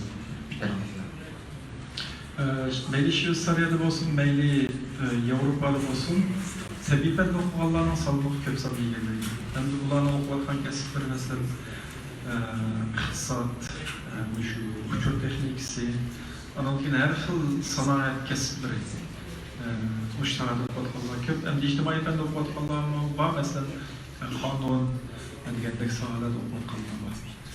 Endi ikkinchi so'rovingiz neydi? Yevropadagi uyg'urlar, ya'ni Yevropa uyg'ur akademiyasining rais bo'lishdan balki bo'lishlari biroz xabaringiz bo'lishi kerak deb o'yladim. Yevropadagi uyg'urlar qaysi sohalarda ko'proq tekshiryapti? Shu tarbiya sohasi. Sizga zo'r bo'lgan, o'yin bo'lgan. Bizga mening ko'z qarashimda zo'r bo'lgan kasblar shu hozirgi vaziyatning o'zida xalqaro munosabatlar, diplomatiya, undan keyin shu iqtisod boshqarish, mush sohalarda menimcha ko'proq ixtisosli xodimlar yetishib chiqsa deb qarayman. Chunki biz diplomatiya sohasida kuchli bo'lishimiz kerak. Bular masalan e'tiroz bildirib, ma'lum bir narsalarni desa, biz bu namoyish elchixonaning oldida borib namoyish qilib bu masalani qilolmaymiz. Ba'zan masalalar bo'ladi, xalqaro sanada ular ro'bro o'tirib turib, diplomatiya suhbatini berib, ularga ig'izini ochqizolmagan darajada bir ish qila olsak, u chog'da yaxshi bo'ladi deb qarayman. Undan keyin iqtisod boshqarish bizniki shu milliy egilligimiz nayt tuvan albatta. Bizni hechqachon bostirishlar orqali bizning ichimizda yetilib chiqqan cho'ng nom va boylarimiz sanoqliqlanadi. Biz hozir ko'pincha ishlarni shu iqtisod bo'lmaganlar uchun yetarli holatda qilolmayapmiz. Buning uchun bizga mush sohada yetishib chiqqan ixtisosli xodimlar kerak. Undan keyin biz qonun, xalqaro qonun masalan bu sohalarda odamlarga ehtiyojimiz bor.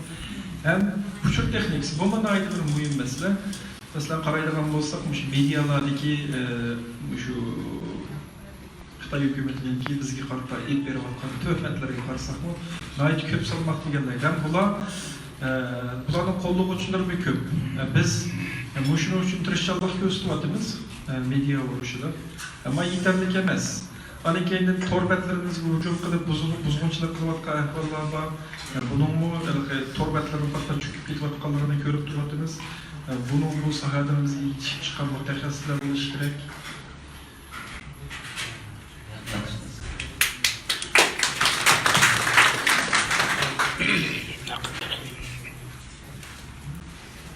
Assalomu alaykum aka, oldi bilan shu kompyuter sohasida intayin aldirish bo'ldi hozirda. Shu aldirish vaqtingizni chiqarib shu ishga bizlarga so'zlab berganingizga xush bo'ldim, rahmat. Benim sormoqchi bo'ldim, endi hozirgi turmushimiz bu internet tor. Xuddi bizning tumurimizni tutishib ketgan darajada qo'limizdan telefon tushmay, aşağıda bo'lib ketib, hech kunduz o'ylansak uxlashdan oldinman. Shunga eng oldi bilan shu torni shu tor to'g'risida buniki barpo bo'lishini so'rmay turayapti deb bilasiz. Lekin shu anglashimcha bu tor Amerikadan dunyoda 12 sonliq bartaraf qilish ambiri bor edilmiş bir bir mashina bor ekan. Ular shu denozasdagi kabellardan ulmoq davlatlarga taqilib degandek shunday ish topildi ekan. Demakchi bo'lganim shu tor asli manbasidan dunyoning har qaysi usullar bilan taqildi. Biz uni shu shirkatlarga torni setyol qilib ishlatamiz bu. Lekin shuni kelishim bilan qanday bo'ladi? Devletler özü kılanmasa devletler şu davlatlaşmıştan setyol turib davlatlarga satılır mı? Bu işler doğrusu bir şeyimizden aşırı vergen bu.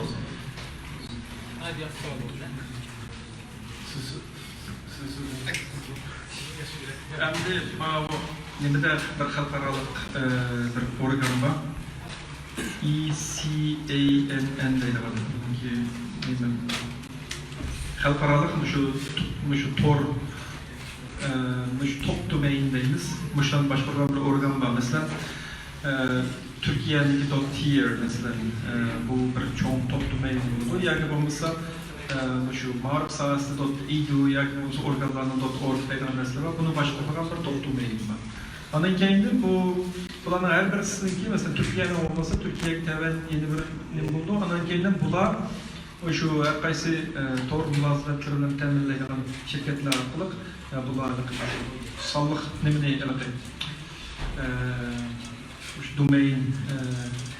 domain name registration deymiz. Tornağının işini bular şular vakaleten başvurdu. Adette bu nime diye vakıda kompüter fakat sanılan tunuydu. Mesela 192, 168, 1 degan bo'lsa bu adres sizin uyunuzda emniyete okşaş. Çünkü bu şahsi rayında bulundu. Bununki A kısıda nima deganda sizin şu mulozimatlarni ta'minlab beradigan bir shirkatning sizga bergan bir sirtqi ko'ringan bir adresi bo'ldi. Masalan 88 birdan degan bo'lsa, buni siz davomli esingizda saqlay olmaysiz. Mesela buni bilmasdan bir ism var. Şu ismni kontrol qiladi bu idora. Ondan keyin bu tor adresleri, mesela IP internet adresi 4-cü nüsxası bo'lgan bo'lsa, yoki 4-cü version.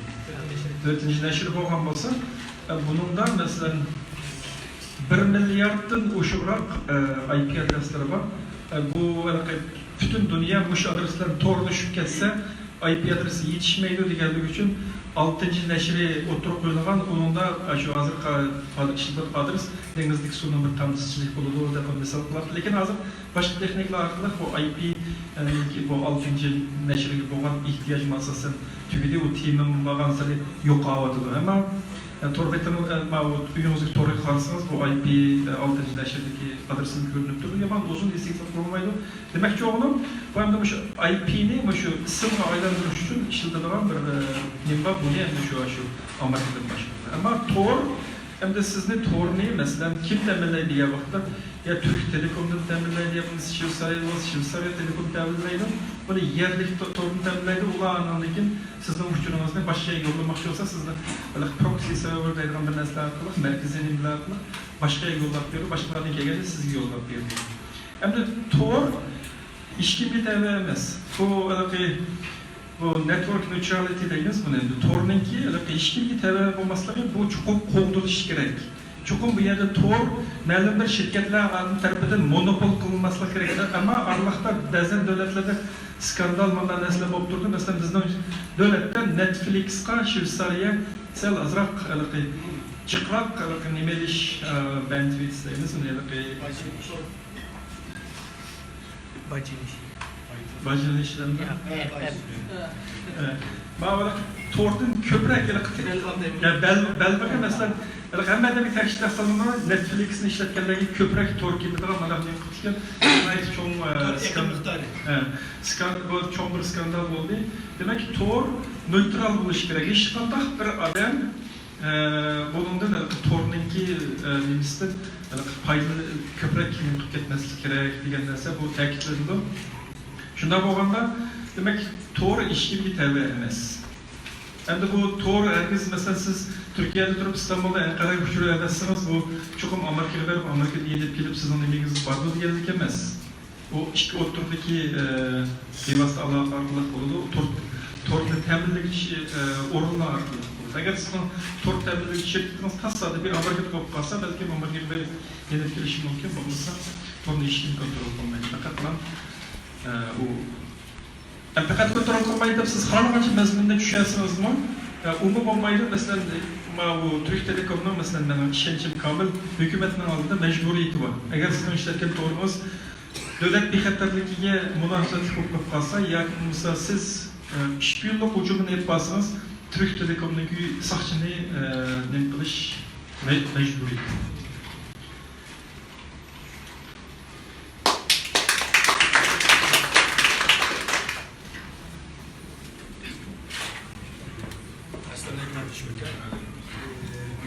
Ötkeyle bir ektem söhbetiniz buna ait olan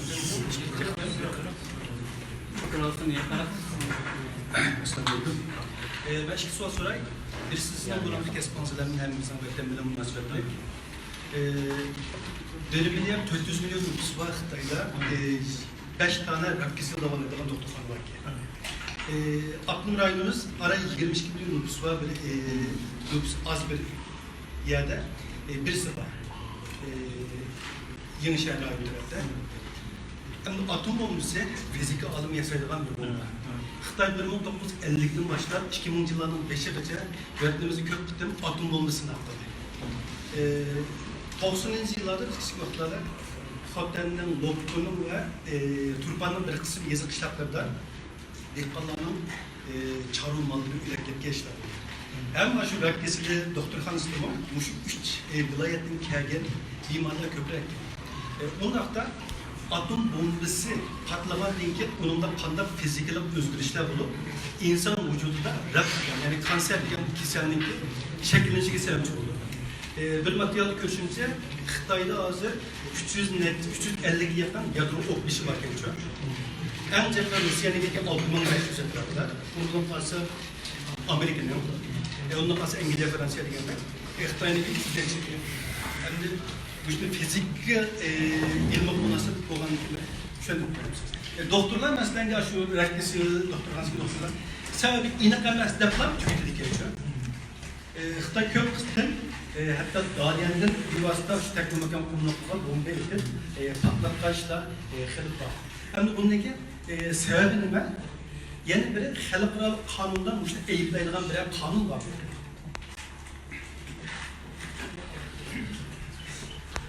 Tabii bu yadro kurallarındaki asas terkibi şu radyoaktif materyal, mesela uran bilinmek.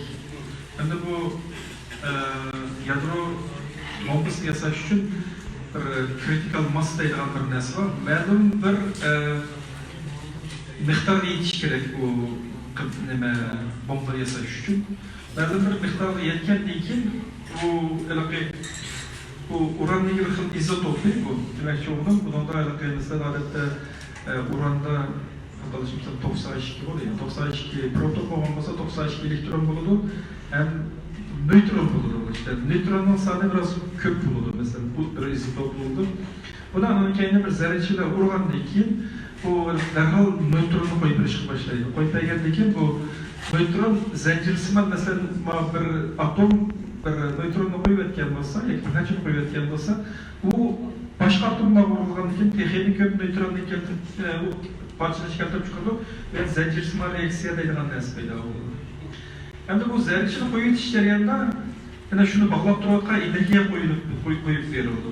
Demak, shu o'g'limiz ma'lum bir miqdorga yetgandan keyin bir doğrusunuz bu zanjirsimon reaksiya nurg'un nötronni qo'yib birlashish, shundan nurg'un energiyani qo'yib berishni keltirib chiqadi. Bu ne bo'ladi degan vaqtda bu energiya havoni tez qiziqali uchun havoda bir portlash kelib chiqadi.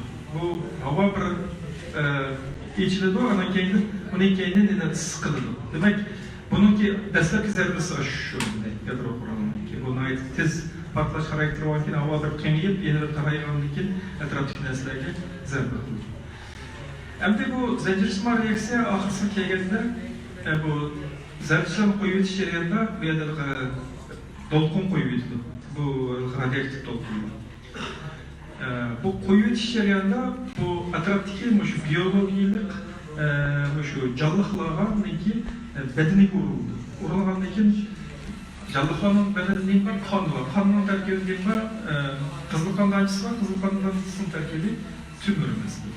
Demek bu magnetleşiş hadisi bu demek bu bedendeki kanınki nemde terkibinde özgürlüş payda bulur. Kan bozulgandan keyin ne olur? Bedendeki azalarda yani normal olmayan fonksiya payda olur. Ahırsa kelgende bu rak kasalliklaridan. Benim düşüncem şu, bununki belki ilmi düşündürüşüm şu bo'lishi kerak. Eğer hata qilgan bo'lsam, ben izlanib, ben buna to'g'ri javobini berishtirishimdan aytaman. Benim düşüncem var. Şu endi bu radioaktiv modda shu qonning buzilishini keltirib chiqadi. Endi bu bizdagi mamlakat uchun endi bu radioaktiv modda havo qo'yib o'tilgandan keyin uning butunlay yemirilib, oxirida yemirilmas holatga kelish uchun nurg'un yillar ketadi. Shuning uchun bu atom bombasi berilgan yerda shu radioaktiv moddalarni tozalash bu nayet mühim mesele. Xalqaro nurg'un qo'lajaqda, masalan, Qozog'istondagi o'sha ayni vaqtda yadro немесе etmege yerlerini tazılap kalıbatıdı. Çernobil'de 20 yıl işletmegen hem de hazır yeni tipteki hayvanlar, yeni tipteki üstünlükler payda olup da bir filmlerini gösterdi. O yerde tutulay bir jangaldaki bir aylanıp ketken yani.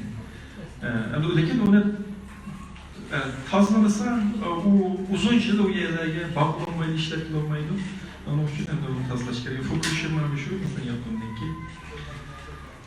Onun için şu salametlik olan zihni radyoaktif madde yukarı olup kesse mesela şu muhit, şu bedenlik kanalımızda şarkılık bedenlik kesin. Beden düşünecek.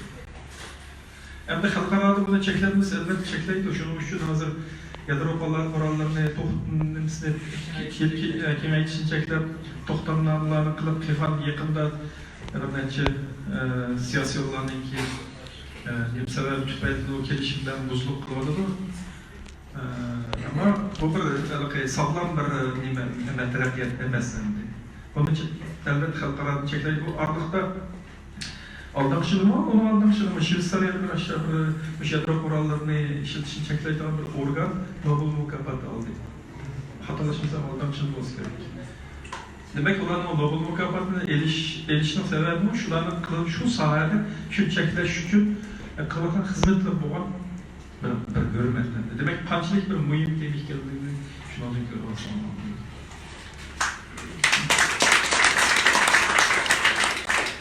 İkinci suada hazır yaşamaktan devlet, sizin ikinci vetnası Şivsariye kadar. Doğru. 10 yıl yaşamışsa Şivsariye'de biz verip bakmadık, fırsat bulmadı. Fakat kinolardan, kitap materyallardan görüyoruz. Şivsariye diyene benim kalan üç nesil var. Birincisi bir tarafdaki, az kemçik güzel oldu. İkinci dünya vuruşu oldu, hatta Hitler'in ucun kumdu bu dönemde. İkincisi saatli, mesela Rolex. İkinci saatine ne $100.000 satılıyor. Bu devletlik milli iktisadına ait rol oynuyordu. Üçüncüsü Şivsariye Bankası, en damlı. Amerika'da dünyanın ucuz koğan bir devletteki bankası, İngiltere'de kuyaş patması imtiriyat gen bir kere devletteki bankasının Türkçe damlatamaz. Neymiş ki bankası üçüncü damladı. Bu hazırda kesmemize münasebet koyuyor. Ben deyişini unuttum herhalde. Şivsariye'de tılvalmak gelmiş elbette bir taraflıkını tılvalmayı bulmaydı. Dünyada Şivsariye'ye okşaş bir kanç bir taraf devletler var. Mesela Şivsariye, şunun içinde Avustralya, bir taraf degenimizde işkandak bir devletlerden mesela halkaralık mesele doğruluk kavga taraf tutmaydıgan demekçi yani. Ama Şivsariye ben Şivsariye'ye eğer vakti işkandak organı teve emesken tok keyin Birleşmiş Milletler Teşkilatı koşuldu. Ama hazırki Avrupa Birliği'ninki azası emas. Şu sebepten Germaniya gibi bir kesek maşinini keyine çıkıp oturdu. Çünkü tamoşni kanunu tamoşni birlik gibi teveyen aslında olan ki halkanca maliyet kirgen olmaydı sıktı. Hem şundakla Şivsariye şu halkaralık organlarınki en köp uğurlaşkan birisi mesela Ceneve Birleşmiş New York'tan keyin kalsa Birleşmiş Milletler Teşkilatı'nınki baş organı. Bir yerde Dünya Seyyar Teşkilatı, Dünya Aşık Teşkilatı, Dünya Telegraf Birliği, Musafirlar Mahkemesi degandek Cenve'nin içi kirse var, Cenve'nin içinde şu organdan başka nesli yok ameliyatlaş boyusunu aslında bilerek bir yer. Hem de Şivsariye bu tarihten beri coğrafilik evzelliği asasen üstündeki bir taraf ormanı saklap kettik. Yani kadar diğer orada yer şekli haritası karab baksan orada edem yaşamda bir yerde değildik derecede tavuk uyuyor. Bizden devlette nemi çıktı tuğdurcuk. Mesela ben Ceneve'ye bağıcı yapmaya 10 tunnulu bir yarım saatlik yol. Bazen tunnullar mesela 13 kilometrlik tunnulluğu bazenleri ve 7-800 metre. Hem bu tağlık boğalık için hem de bu uruş kılıp barınağında bir kolaylık şarayet yok bu yerde. Ondan keyin bu Şivsariye'nin kuruluş tarihini 1291'den başlaydı. Şivsariye'nin devlet bayramı 8 ayının biri 1291'den tartip Mançeş köyünde hesaplaydı. Ondan keyin asas kanunu 1848 yılından kılıp elan kıldı. Bütün azık çiğrisi şu vaktada asas kanunda azık kanunda belirlengen doğru. Lekin çiğrisi onundan burun belirlenip olgan. Hem de nötrallık sebebi olgan neyse şu hem de birisiga yo'lda taraf tutmagan, haq bilan uğraşmagan işe çıkarıp Hem uğraşmazlık sebep olan nesi nime diye vakıda kepez geldik Şveysariya'da. Tamakta yanıyordan başka nesi yok agar eneliyor tamakta kalsak. Ballarını sırtı devletke eskerlik tutup verip şununla yanmak adı geldi. Şimali Avrupa'da, Skandinavya'da, Daniye'den, Fransa'da, Finlandiya'da uğraşığa vakıda iki taraftan askeri işçiler Şveysariya'da geldik. Şveysariya'da uğraştık ki. Bazen de hazır mağlap kalırız Uygurlar uğraştık degendik. Şuna olmuş ki aynı zamanda Şveysariya'da uğraştık. Hem kiyen bula şuna kadar uğraşık kemmeyenlik için hem bu devlette talantaraşlıktaki neslinin yokluğundan şuna bu devlet ajında kadar götür alanını saklap gelgendeki kim bunu koysa başkaları işe çıkılamayı Şveysariya'dan bankası koyduk. Hatta Germaniya Nazi isimlerimi, Hitler'imi özündeki pullarını Şveysariya'dan bankası koyduk. Şuna için Şveysariya'dan bankasındaki namı şuna olay çıktık yalanken namının çıkışından sebep olan yeniler neyse ne mi oldu ya vakıda Şveysariya'dan pulunun kelgen beni sürüştürmeyi. Mesela aynı vakıda İran, mesela İran'da vuruşma vakıda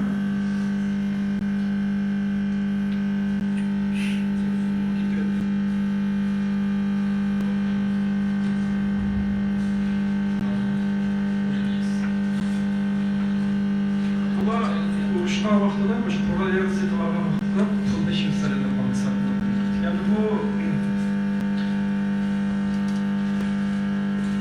bu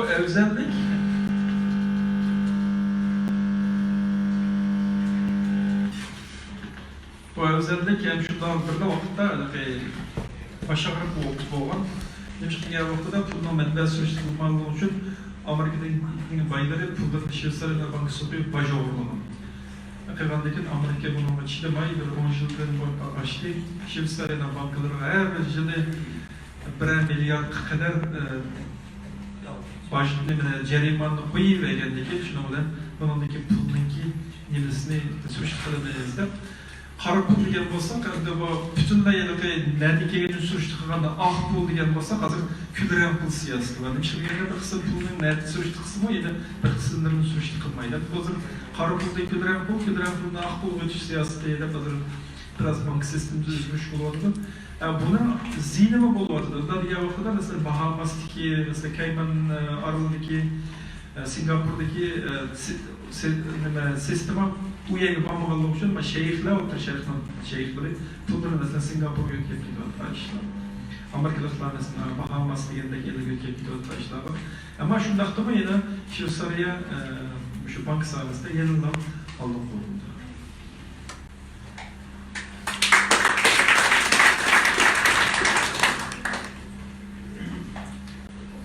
Assalamu alaikum. Şu yeniden program yazışına başlagan balı için qanda başlasak, muvaffaqiyatli qaysi programlardan başlasak, sana yaxshi başlayalım. Hamma programmachi Hello World'dan boshlaydi, siz Hello World'dan boshlaysiz. Chunki birinchi qatim siz programmani tuzib qo'yganda hammasi o'xshash. Birinchi Hello World'dan chiqsa, bolalar o'rganib turadi. Hello World degan nima? Salam dunyo degan gap. Hamda o'rganishninki hozirgi Mayısımız kosaklı izleyden asalda bir düşündürmüş yok. Ögünüşten acaba her xil usullar var.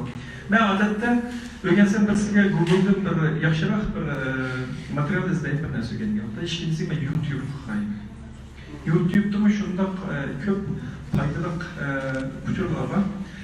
Mesela Python'da ögünüş usulü 101'de kirgensiniz. Mesela Python'un kelip nesleri adette bu 101, 200, 300 deganlar bu Microsoft'niki sizning texnikada qitlar darajasidan qanchalik ekanligini bildirganingizda 100dan boshlanadi. Mesela siz Python'ni qanday o'rganishniki usuli yoki 101 deganlardan kirgansiniz.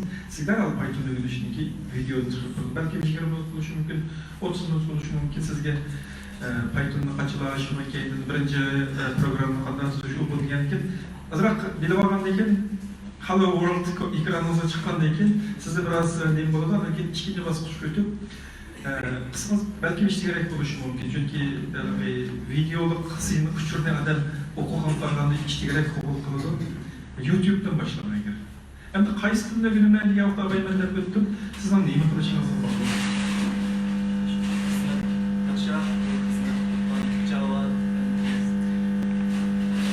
Hem de mesela siz Tor engineer olmuş demekçi olsanız belki sizge JavaScript gerek oluşu mümkün. Yani bunu siz otomatlaştırıcı sahası işlemekçi olsanız Python oluşu mümkün. Yani bunu siz de kaynağı töven derecelik bir esvap ne yapmakçı olsanız şu sahada işlemekçi olsanız C++ oluşu mümkün. Onun kadar şu kompalarını öğrenseniz popülasyonları tapalaysınız diyendek ya da ölçendek cevap yok mu ya? O til ügünüşten burun, program ügünüşten burun. İngilizce ügünüp doğanlıkken ügensem takım yaxşı diyen gapı o doğru sansı var. Meniki hizmetleştirim var. İngilizce işki cümle sözleri Ravrus sözlem kılamaydı ama kompüterde şu da Ravrus işitlerleydi. Hem de bu doğru İngilizce bilseniz çık ne olurdu. Çünkü kullanmada o vaxtda İngiliz olarak seviyeniz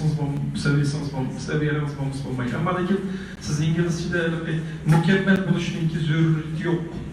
Ay şu küçük sistemsi, maşa küçük sistemsini kullanıldığını yüz körüp düşüneleydiğen bir kısım edenler var. Xeridaki ise işkiyemiz bunları kalmıştırıp sözleyemeydiğen adamlar var. Çünkü bu kesbinki işlerke İngilizcesiyle, turmuş işlerke İngilizcesi okşaş nesi birisi kesbi İngilizce, birisi turmuş işlerke İngilizce. Ama məlum derecede İngilizce seviyemiz olsa bu elbette faydalı. Ama bütünlüğü İngilizce bilmeyi durup bir de İngilizce bilmediyseniz o mu asal emas? Ama baş soğuz olmağalara ağız vereyle. Vakit az kaldı. Tamam. Hafız olan. Aldı olsun. Assalamu alaikum. Öncelikle iki sorum var. Birinci sual, kompüter yükümlülük zürürlükle yani hazırlıklarımızdan ameli şarayet asası. Özgür xas sahne tanıtaşlarlıkla ehmiyetler kat sözde bayramazdan anandaki işkin sual. Pultapal bolduklarından ügünüşünden özlükle məlum bir sahne tanılan yani kısıtlı ügünüşlükle kütüphanlaşma ve yani yaxşı görüşüm olan bir vasıta təsir kallar.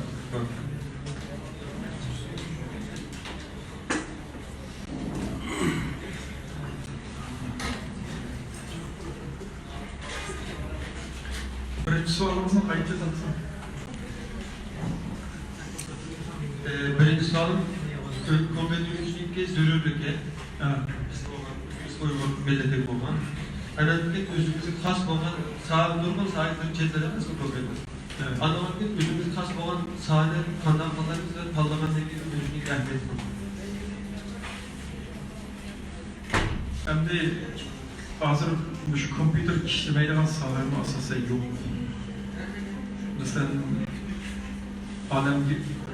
alem gemisi uçağı çıkmak, bunu kontrol kılan bir sistem bulundu, elbette o kompüterden bulundu.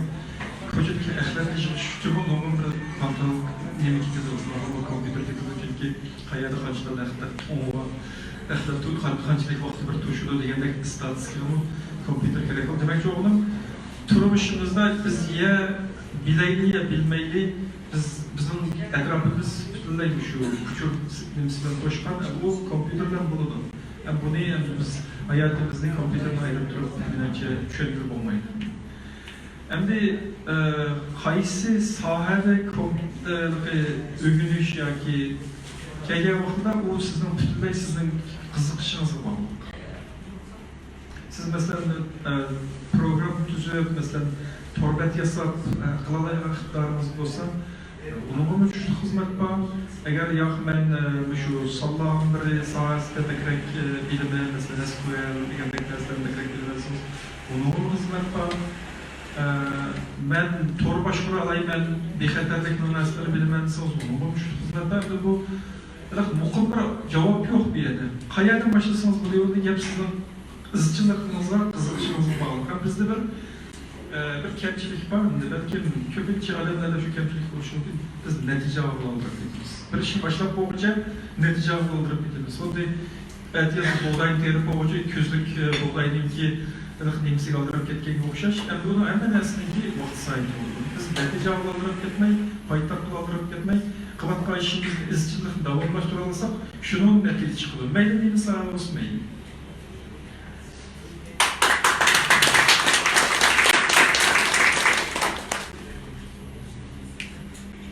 Assalamualaikum.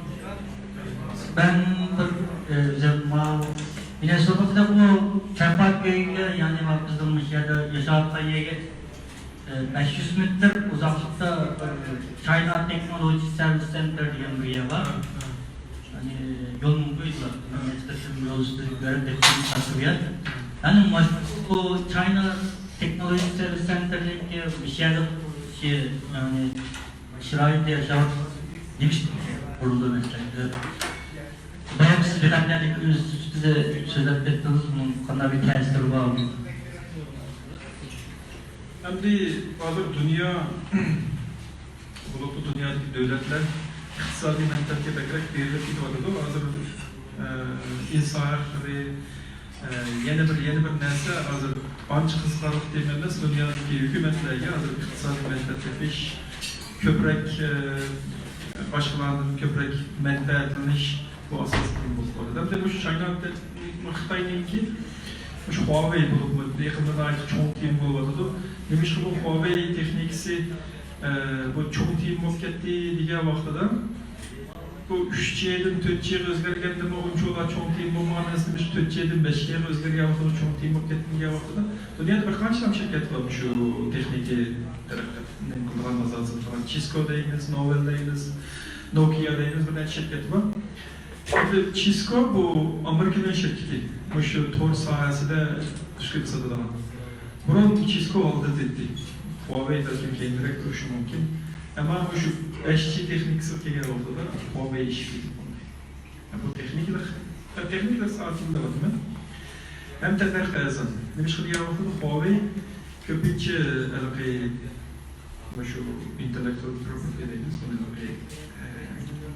ehli mülk nimsi kelganida bu Xitoyniki o'g'irlaydiganlar emas, mahbetlik emas. Ular o'g'irlab, boshqalardan o'g'irlagan narsani texnik mukammal qilib bozorga sotib bularniki so'ti ish qilib tugamaydi. Bu Huawei bu yerda Cisco biroz ishib ketdi. Ham Xitoyda Amerika turistlar so'durush bo'layotganlar uchun bu tema texnik çoğalıp gidip Cisco bu tapamayı qilib Huawei deb yetamdigan degandek qilib bu Yevropa davlatlarining besinishni Huawei olmasligini qilyapti. Ağırlama var. Endi yana bir mesele uçur o'g'irlash. Uçur o'g'irlash deganda Cisco mu o'g'irlaydi?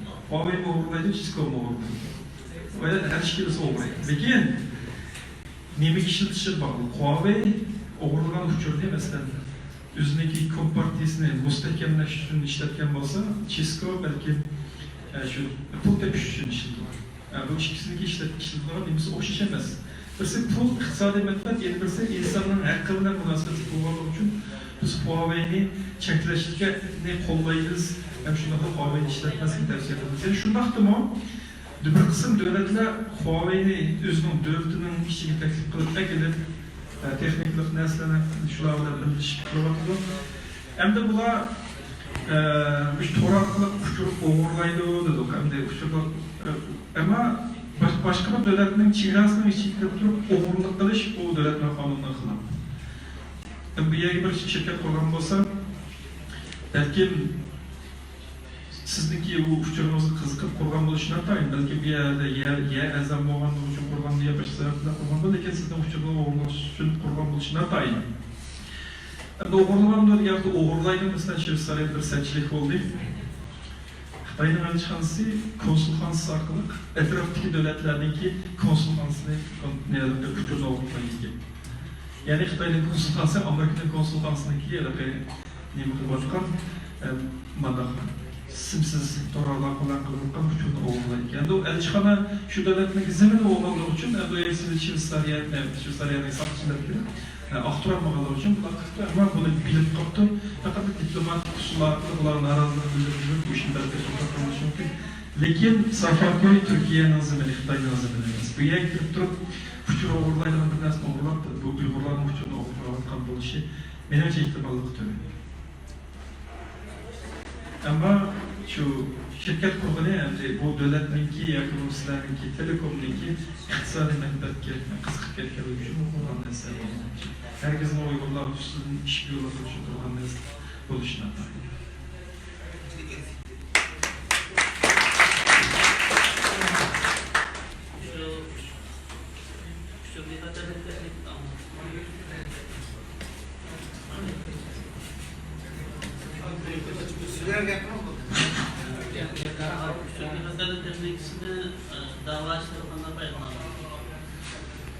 Dava işlediği vaxtida birisi bizniki şu rehberlerimiz mesela Dünya Kurultayı'nın hürmetleri olsun, yoki boshqa hürmetler olsun, yoki bu rehberlerimizin kompüteri, qo'l telefoni degan narsalar hujum uchrab turishi u tabiiy ahvol.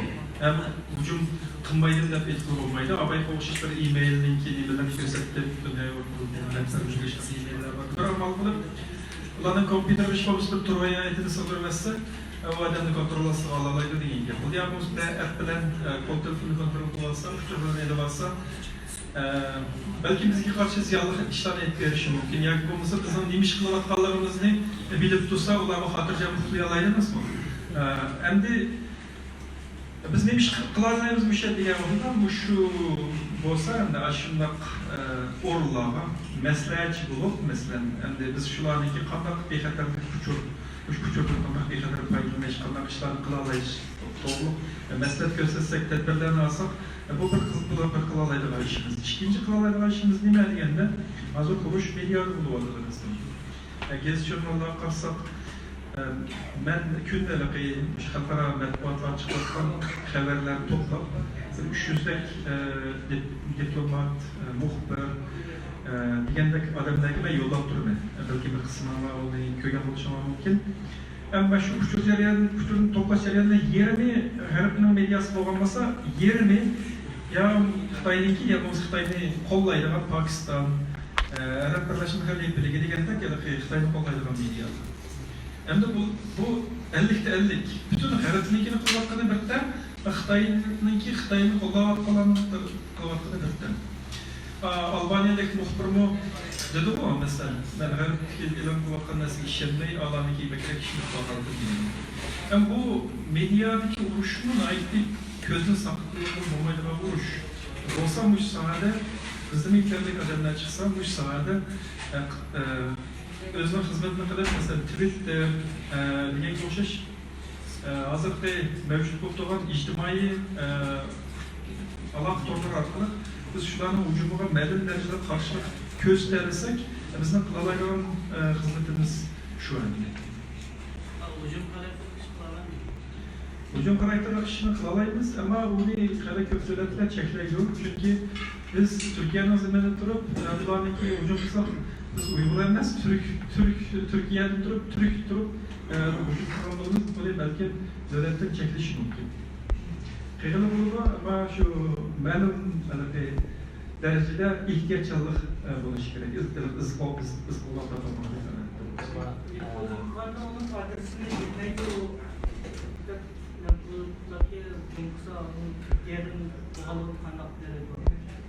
Benim demek olduğum şu, mesela siz öyle kompüter hücumsunda hazırlan Türkiye'deki bilaleydi o. Bizge ağırlıklı hücum geldi. Bu hücum, maha şu Türkiye'de maha hücum nereden geldi bir karab bakan olsunuz degenden ki, şunu oradan IP adresini tepip, İspanyol'da taşıyorsan, G'arbiy Virginiya'dan çıktı. Bu Amerika'da hücum tuttu, depolu toxtattı, bu adres zaten kimdi tevekkelinden taşıyorsan, Amazon tevekkeli. Amazon'un havayı bulut teknik istedim bu. Birisi Xitoydan, shu Qarag'anda shu Xitoydan turaydi, düşünün şu başka. Şu Xitoydan birisi Amazon'dan mevcut kompüterni birini setib edib, adresini birini elib Amazon'dan şu kompüter orqali bizga hujum qildi.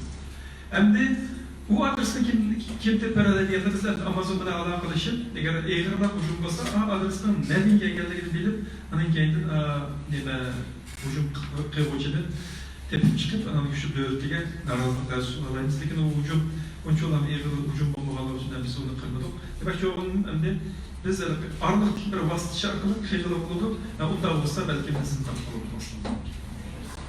Bir necha kun Bir neçe gün burun Uyghur teşkilatlarımız Uygur'a ait torla ucum hoşunda. Mesela hazırlıkça onun için betilin bir hazırlıkça geçilmeydi. Mesela biz bunun karşı nemelerine kılalayımız karşı eslik keltirelendik yani şu torlarını. Bunu eslik keltiriş için zapaslagan bolsa, mesela vaqt-vaqt e'lon qilgan maqolalar usullarda zapaslab turgan bolsa, yoki bo'lmasa uning keynida har qanday bir torbetning keynida bir database bo'ladi, sandan. Shu sandanni zapaslab turgan bolsa, menimcha WordPress bo'lgan bo'lishi kerak. Mesela WordPressning masalan o'zininki, shu WordPressning o'zininki hatto shuni zapaslaydigan bir zapchaslari bo'ladi. Falan uni avtomatik zapaslab turadi. Endi u torbetda küçük ketgan vaqtida, endi shuni o'zi eslik keltirish kerak. Hem de onu kovdaşlık usulü, mesela onunki vücut kılışında çıkan usulü var, mesela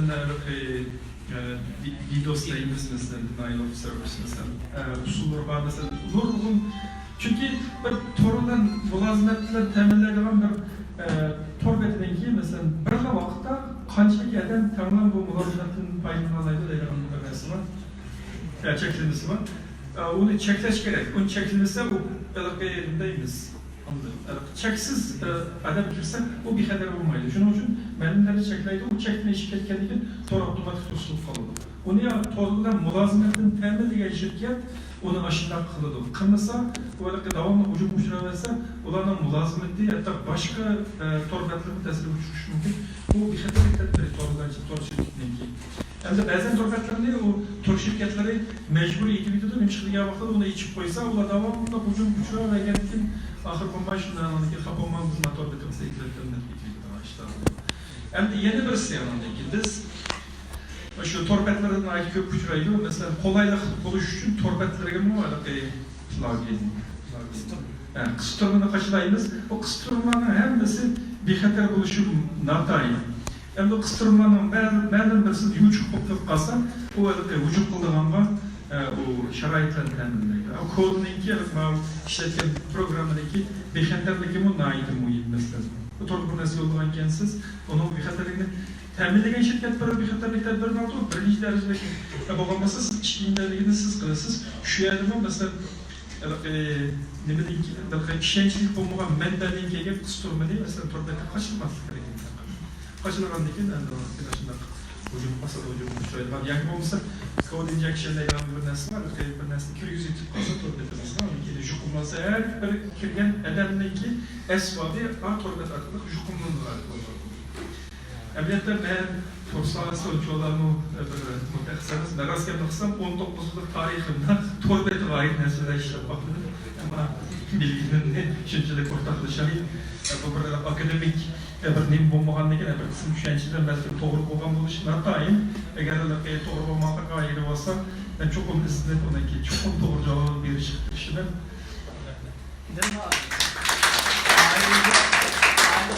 Wi-Fi geçerken de katırmaz mı?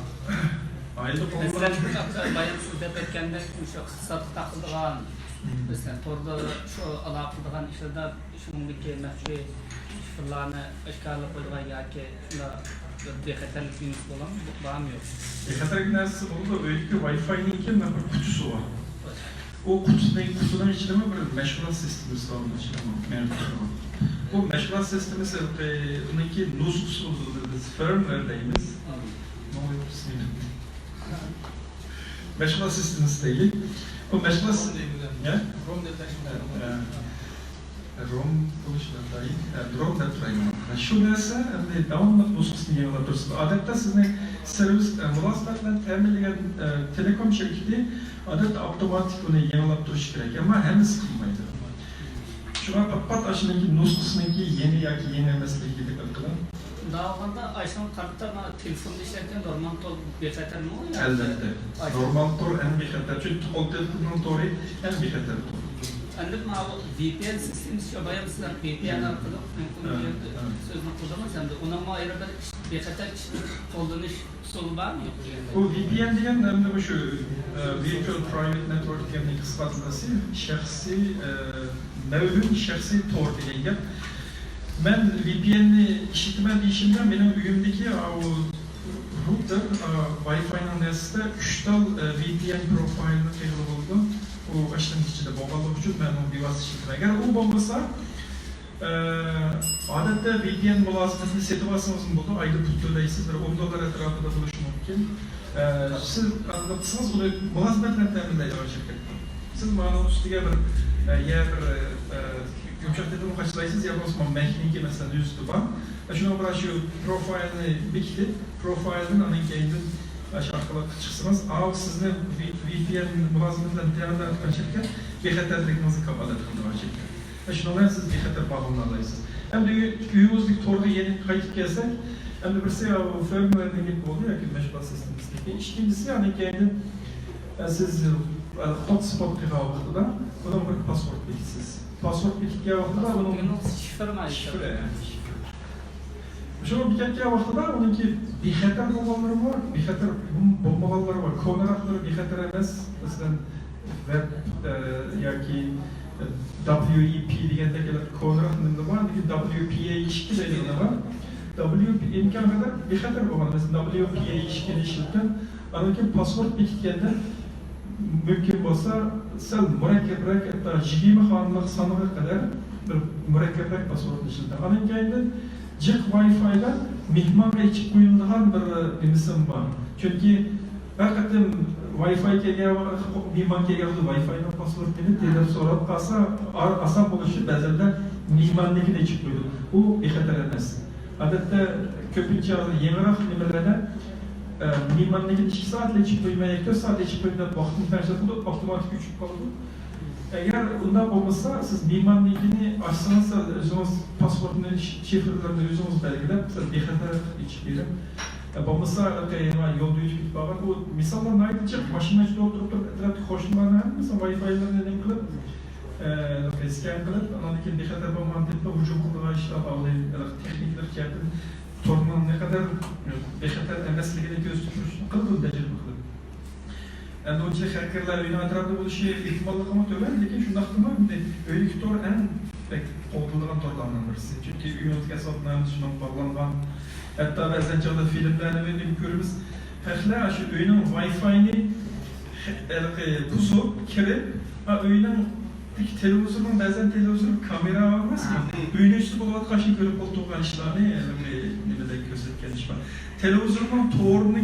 Televizyonunki sistemisi torgulanan azı televizyonun torgulanan en bir xəttər emesmiş. Çünkü o devamlı update kıtımsınız. Asaldan hatta televizyonunki arkalıkma üyümüzün torunu bozulan ekvalı misallarını görüyorsunuz. Aslında sorayım. Tor kaçan varlık gelgen mesela kaçan tabi internet toru sarıp araştırma.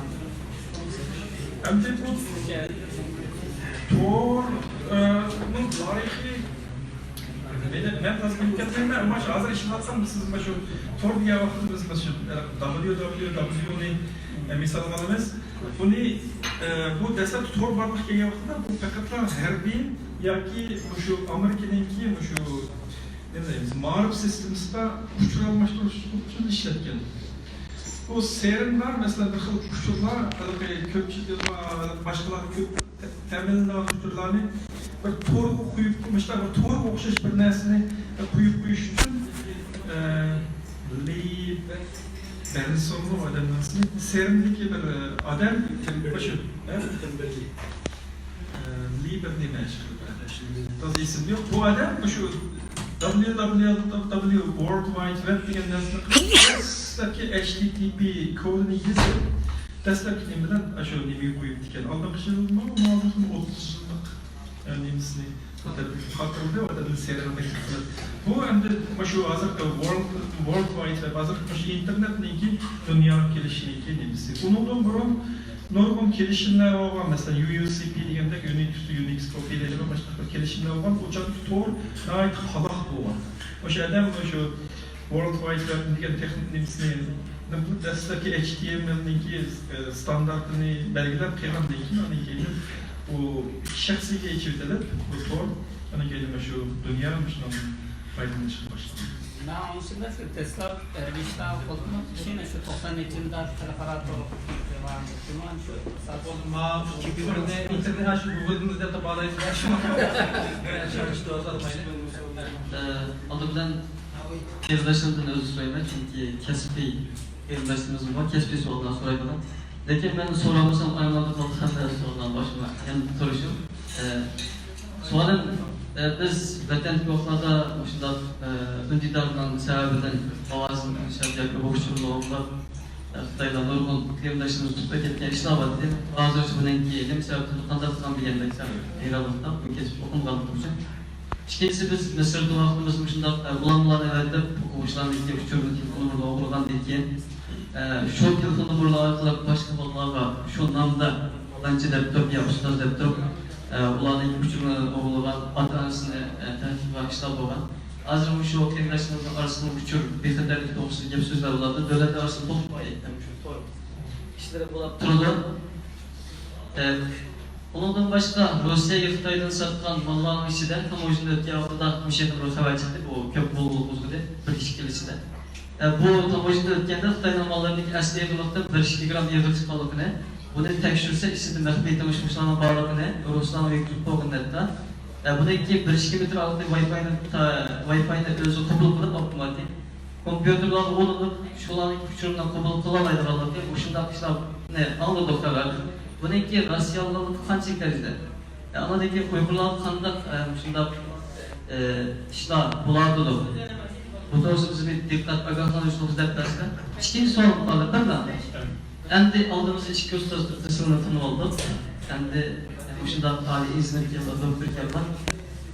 Biz bu yerdagi maqsadimiz so'rdi, dars to'g'ri, o'rganish to'g'ri, shu kasbga bo'lgan ehtiyoj demaydi, qiziqish intayin yuqori. O'shunaqada o'zbekiston bizdagi bir dars o'rnatishtirish o'zidan bizga kichik qoldi. Yoki ustozlarning bir plani bor. Rahmat. Endi bu chiqqan ma'lumotlarga program nasaqliq uchrov bo'lish degan nimaga men bir misol qilay. Biz oraliqda bir xalqaro cho'ng bir tamak şirketi bir proje başladı. Bu tamak şirketi tamakını satmay, ular elektrik sigaret deyilən bir nəslim satılır. Ak tütün çıxarman. Bunun çoğunluqda mənim malımın sel çoğurak çıxırıqlar benimlə çıkıdım. Bu ulanın ki bizler qılan projektinin nima degan vaqtida o'sha için bir tas sim kartini silib şu communication module deymiz, endi mana shu to'g'ri bir narsani ketgandan keyin uning ichiga bir sezadigan bir asbob o'rnatgandan keyin u odamninki shu tomakdan bo'lgan huzuri, qanchalik temperaturani chekkanda huzuri yaxshi bo'ldi, mahsulotdan rozimi, rozi emasmi degandek bir necha uchurni egallaydiganga bir ashtaqa yengil do'stlarki shu elektrik sigaretani azalsamoqchi. Qandan keyin bu projektimiz başlap bo'yicha bu xalq bilimli to'shdan norozilik bo'ldi. Bu Yevropada shaxsiy uchun qo'llashni muhim tem bo'lgani uchun bu xalq norozilik bo'lganki bu projektimiz qilamiz. Endi buni ben demiş qilayman degan vaqtda buning ichiga bir communication modulini o'rnatmoqchimiz. ARM degan bir shirkat bor, Cortex M5 degan bir narsani ishlab chiqardi. Buning uchun CPU'si va bunisi va unga bir communication modulini qurmoqchi. Bu shunchalik orliqning ichiga bir asboblarni kirgizish uchun biz xil qilish baxtimiz. Bu kichkina bir narsadan ichiga bir narsa qo'ydik. Bu narsa xili yo'g'on narsachilik bor. Bu narsa eg'irlardan javob kasbatga 20-30 gram kelishi mumkin. Endi hozir siz davasiz 1 gramdan 2 gram eg'ir narsaning ichida mikrofon bor ekan, atrofda Wi-Fi'ni to'g'ri suzib kelib ko'chirib yollaydi ekan. Bu dediniz. Ben bu gapga ishonmadim. Balkim 10 yil yoki 20 yildan keyin mayliq elektronik texnikasi yangilanib 1 gram narsaning ichiga ham mikrofonni, ham Wi-Fi'ni, ham shunday iqtidorli aqlli Wi-Fi'ni sig'dira oladigan asbob chiqarsa, balkim 10 yil 20 yillarda bo'ladi. Ammo bugungi kunda bu hikoya reallik uyg'un emas. Bizdeki mayliq psixologiyadagi hayotdagi bir xil qo'rqish kasalimiz Xitoyda münasebetli bo'lganligini bizni uchun o'g'irlayotgan uchun yoki Yevropada uchun o'g'irlayotgan uchun degan narsa ketib qolamiz. Ammo ba'zan esa real bo'lganda yaxshi. oğulası ve KGB'nin uçurunda oğuladı Xitay. Mayli qanday uçur o'g'irlagan bo'lsin, balkim KGB'nin bir texnikalar ijod qilib, xalq oshkorlagan bo'lsin, men bilmadim. Lekin mavjud bo'lgan texnikada bir gradlik narsalar, ham mikrofon, ham aqlli Wi-Fi ham narsasi bo'lmaydi. Mayli 2 gram bo'lsin, 3 gram bo'lsin, buni batmaydi. Bir mikrofonga batmaydi, bir tal Wi-Fi'ga batmaydi.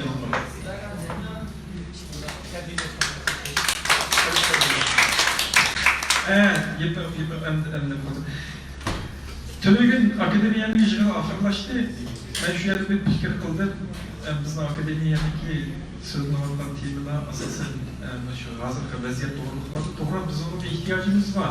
Bizim mesela müzakere etmek için biz işin tapamayız. Ama biz akademiya oluş sütümüzden bu sende demek ortak kurulu bilgen bolsakmış. Yaşlar terbiyeleydiğen, ballar terbiyeleydiğen, şu balların bir bilim verileriyle, yetekleriyle bir program oturup koysak, tabii pembe bir mevcut olsa bir gettiler vardı bu. Tabii pençeler, çetelik ziyanlarlısı, tabii pençecik, içtimai pençe azlar. Temiler karşı nasıl içtimai penden tepsi? Ben dedim, tabii penkim orun bir eyli. Dedim onundaki, ben 8. sınıf ama o Uygur yarındaki teklifi yerlerlik, robot sınıfının teklifinden şuraya gelip, zırh paliyeti katışıp geldim. Ben bunlardan nəhayət xoş oldum. Yəni şundaq yaxşı fəaliyyət 12 günün içində işte robot sayəsində Arduino deyilən bir kiçik bir çip nəsi var. Onu bizim çıxışdığımız təcrübəli nəslərini kullanmaq. Şu nəslini vallahi öyrənib 12 gün içində mağalayla maşını yasatdı. Ben dedim bizim milletimizi ümidini gördüm ama Allah'ını görüp dedim. Hemen şunu deməkçiyəndi. Digər vaxtda aşıqallar yedəkləşki muhtaç. Aşıqallara aşıqalların yardım ihtiyacı var. Biz şurada Allah'ın yetekleyle dedim. Ben bu bırakatım hazır hem de daha tekstil şüpheli oturup uyulayım. Ben bu kilerçilik kıyından akademiyanın programısı kırgızında azrak bir netice görünüp kıyhandaki anıyla biz bu şu sınıf açayla yakmaz başı yıtlıvatkan yaşlan terbiyeyle dikice belki azrak vakit geçişi mümkün. Ama lakin ciddi tutsak belki kıyhanı buluşu mümkün. Yaşta eksik verdiniz. Ben burada çok iki katılır şehirlerine oturup uyumayım. Demişsin o hem de biz pen teknikine yürüyüşlerimizde ilgimiz elbette biz bu işlerini yüzümüzden, yaşlardan, ballardan başlaşmamız gerek. Hem olan iyi tekşir oluşumuz gerek, bilimimizde olan bir işimiz gerek. İlimden zakıtını bir işleyeceğimler neresi var? Hem de şu ilim ağırlar olsa zakıtını patlat ağrı, şular iyi tekşirlik tutulsak yakışık olurlar. Benim o fikrim şu.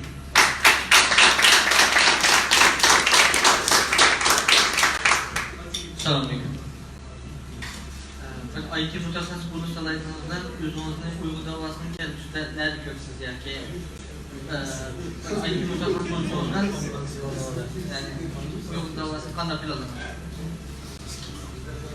Biz de hazır tekniklik müzakirme ahır siyaset görüp dayanıştırmamız. Hem de bizim hazır ki bu sual belki 5 yıl aldı sorulgan olsa başka cevap verişi mümkün hem de lekin bugün biz bütünlüğü başka bir şarayet yaşamadığımız. Biz insan özünün nerede doğuluşunu, kim bulup doğuluşunu yüzü belgeleyemeydi. Biz şu zamanda doğulduk, Uygur olup doğulduk.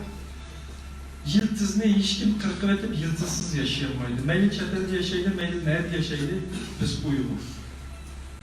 Yürükümüz Uygurcusu okudu, jığılsak Uygurcu jığılayımız, uxlasak Uygurcu düşkünümüz.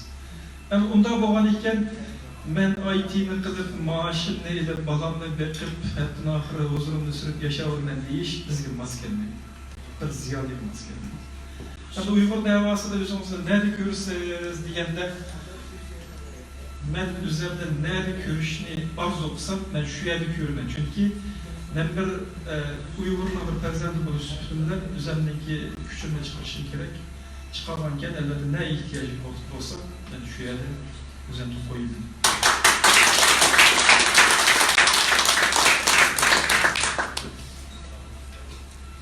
Ustazımızın rahmet, sohbetle şeyden ahırlaştırdık. Kegen kardeşlerine uğraştık. Ustazımızın bir tüm soğuğumuz vardı. Dinlerken güzel soğuk olsa. Ameliyatda sizlerden bir anlak, şu an bugün Kastamonu kamda bir kelime adatçı köylü kimliği. Sizlerden tam bir oturup durup söhbet kılaydan geldim. Emret bana bu soğan artık ama soğan görüşmelerde artık yok. Ne yapay dedim bu? Yani arkanda bir ziyade özündeki ilmini azrak basım zakat veriş gerektir. Herkes sizler Ramazan zakat vesanlar, onundan zakat beklerden bir soğan bulmayızda. Bana hoşçu baban ama çoğunluğunu kaytırış şu anda edepsizlik bulundu. Rahmet ama bunun ilgili bu da kılmasam.